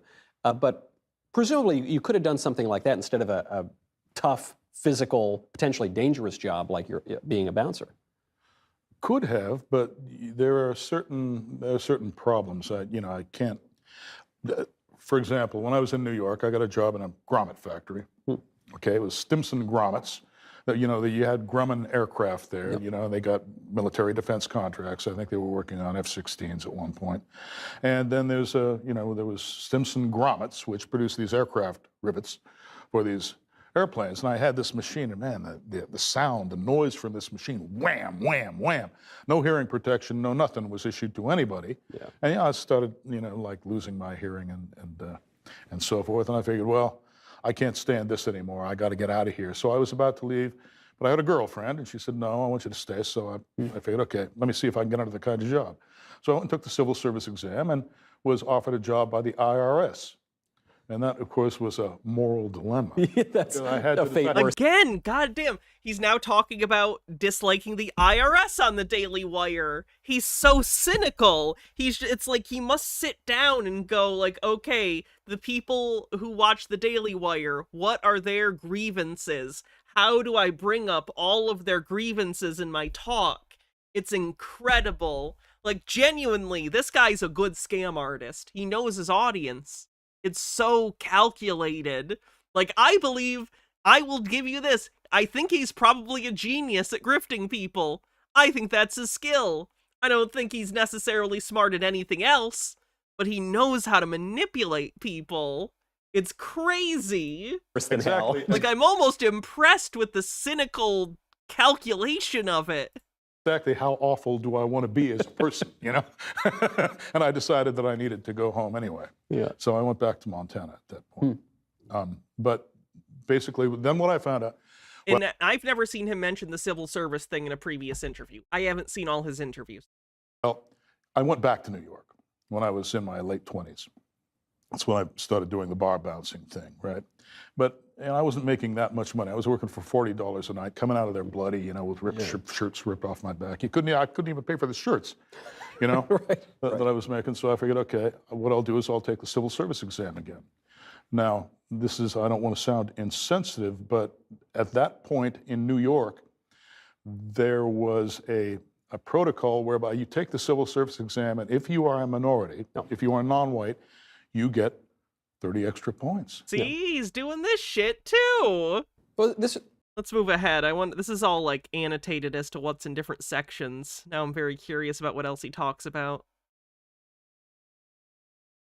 It isn't just geometric, which is what Einstein thought it was, nor is it just linguistic. It's a blend of the two, right? Russell saw it as being linguistic. Einstein saw it as being geometric. Okay, so I decided that reality must be logico-geometric, putting the two of them together. And of course, then I realized, well, I've got to put together a theory, construct a theory in which reality is actually logico-geometric. And so that's where the CTMU came from.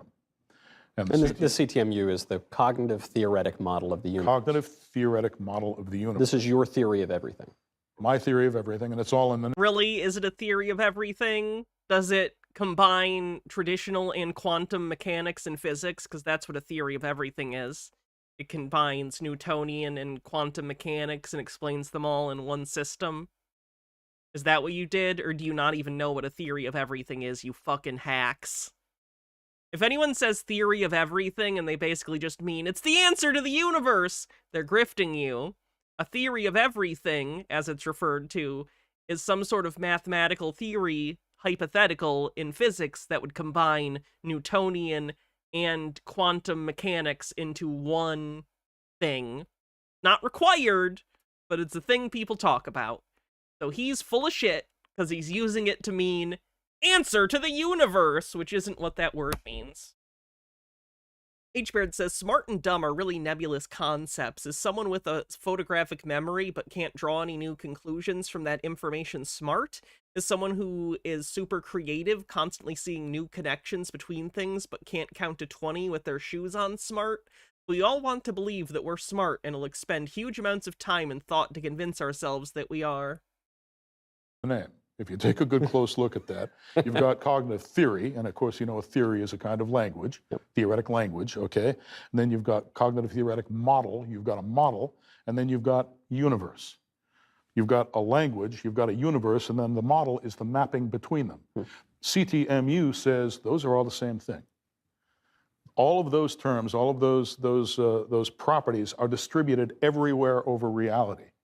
Reality can have only one structure once you realize that and you implement it in theoretical form. So then the question I asked you is kind of a stupid question, because I said, which field was it that attracted you? And your answer is yes.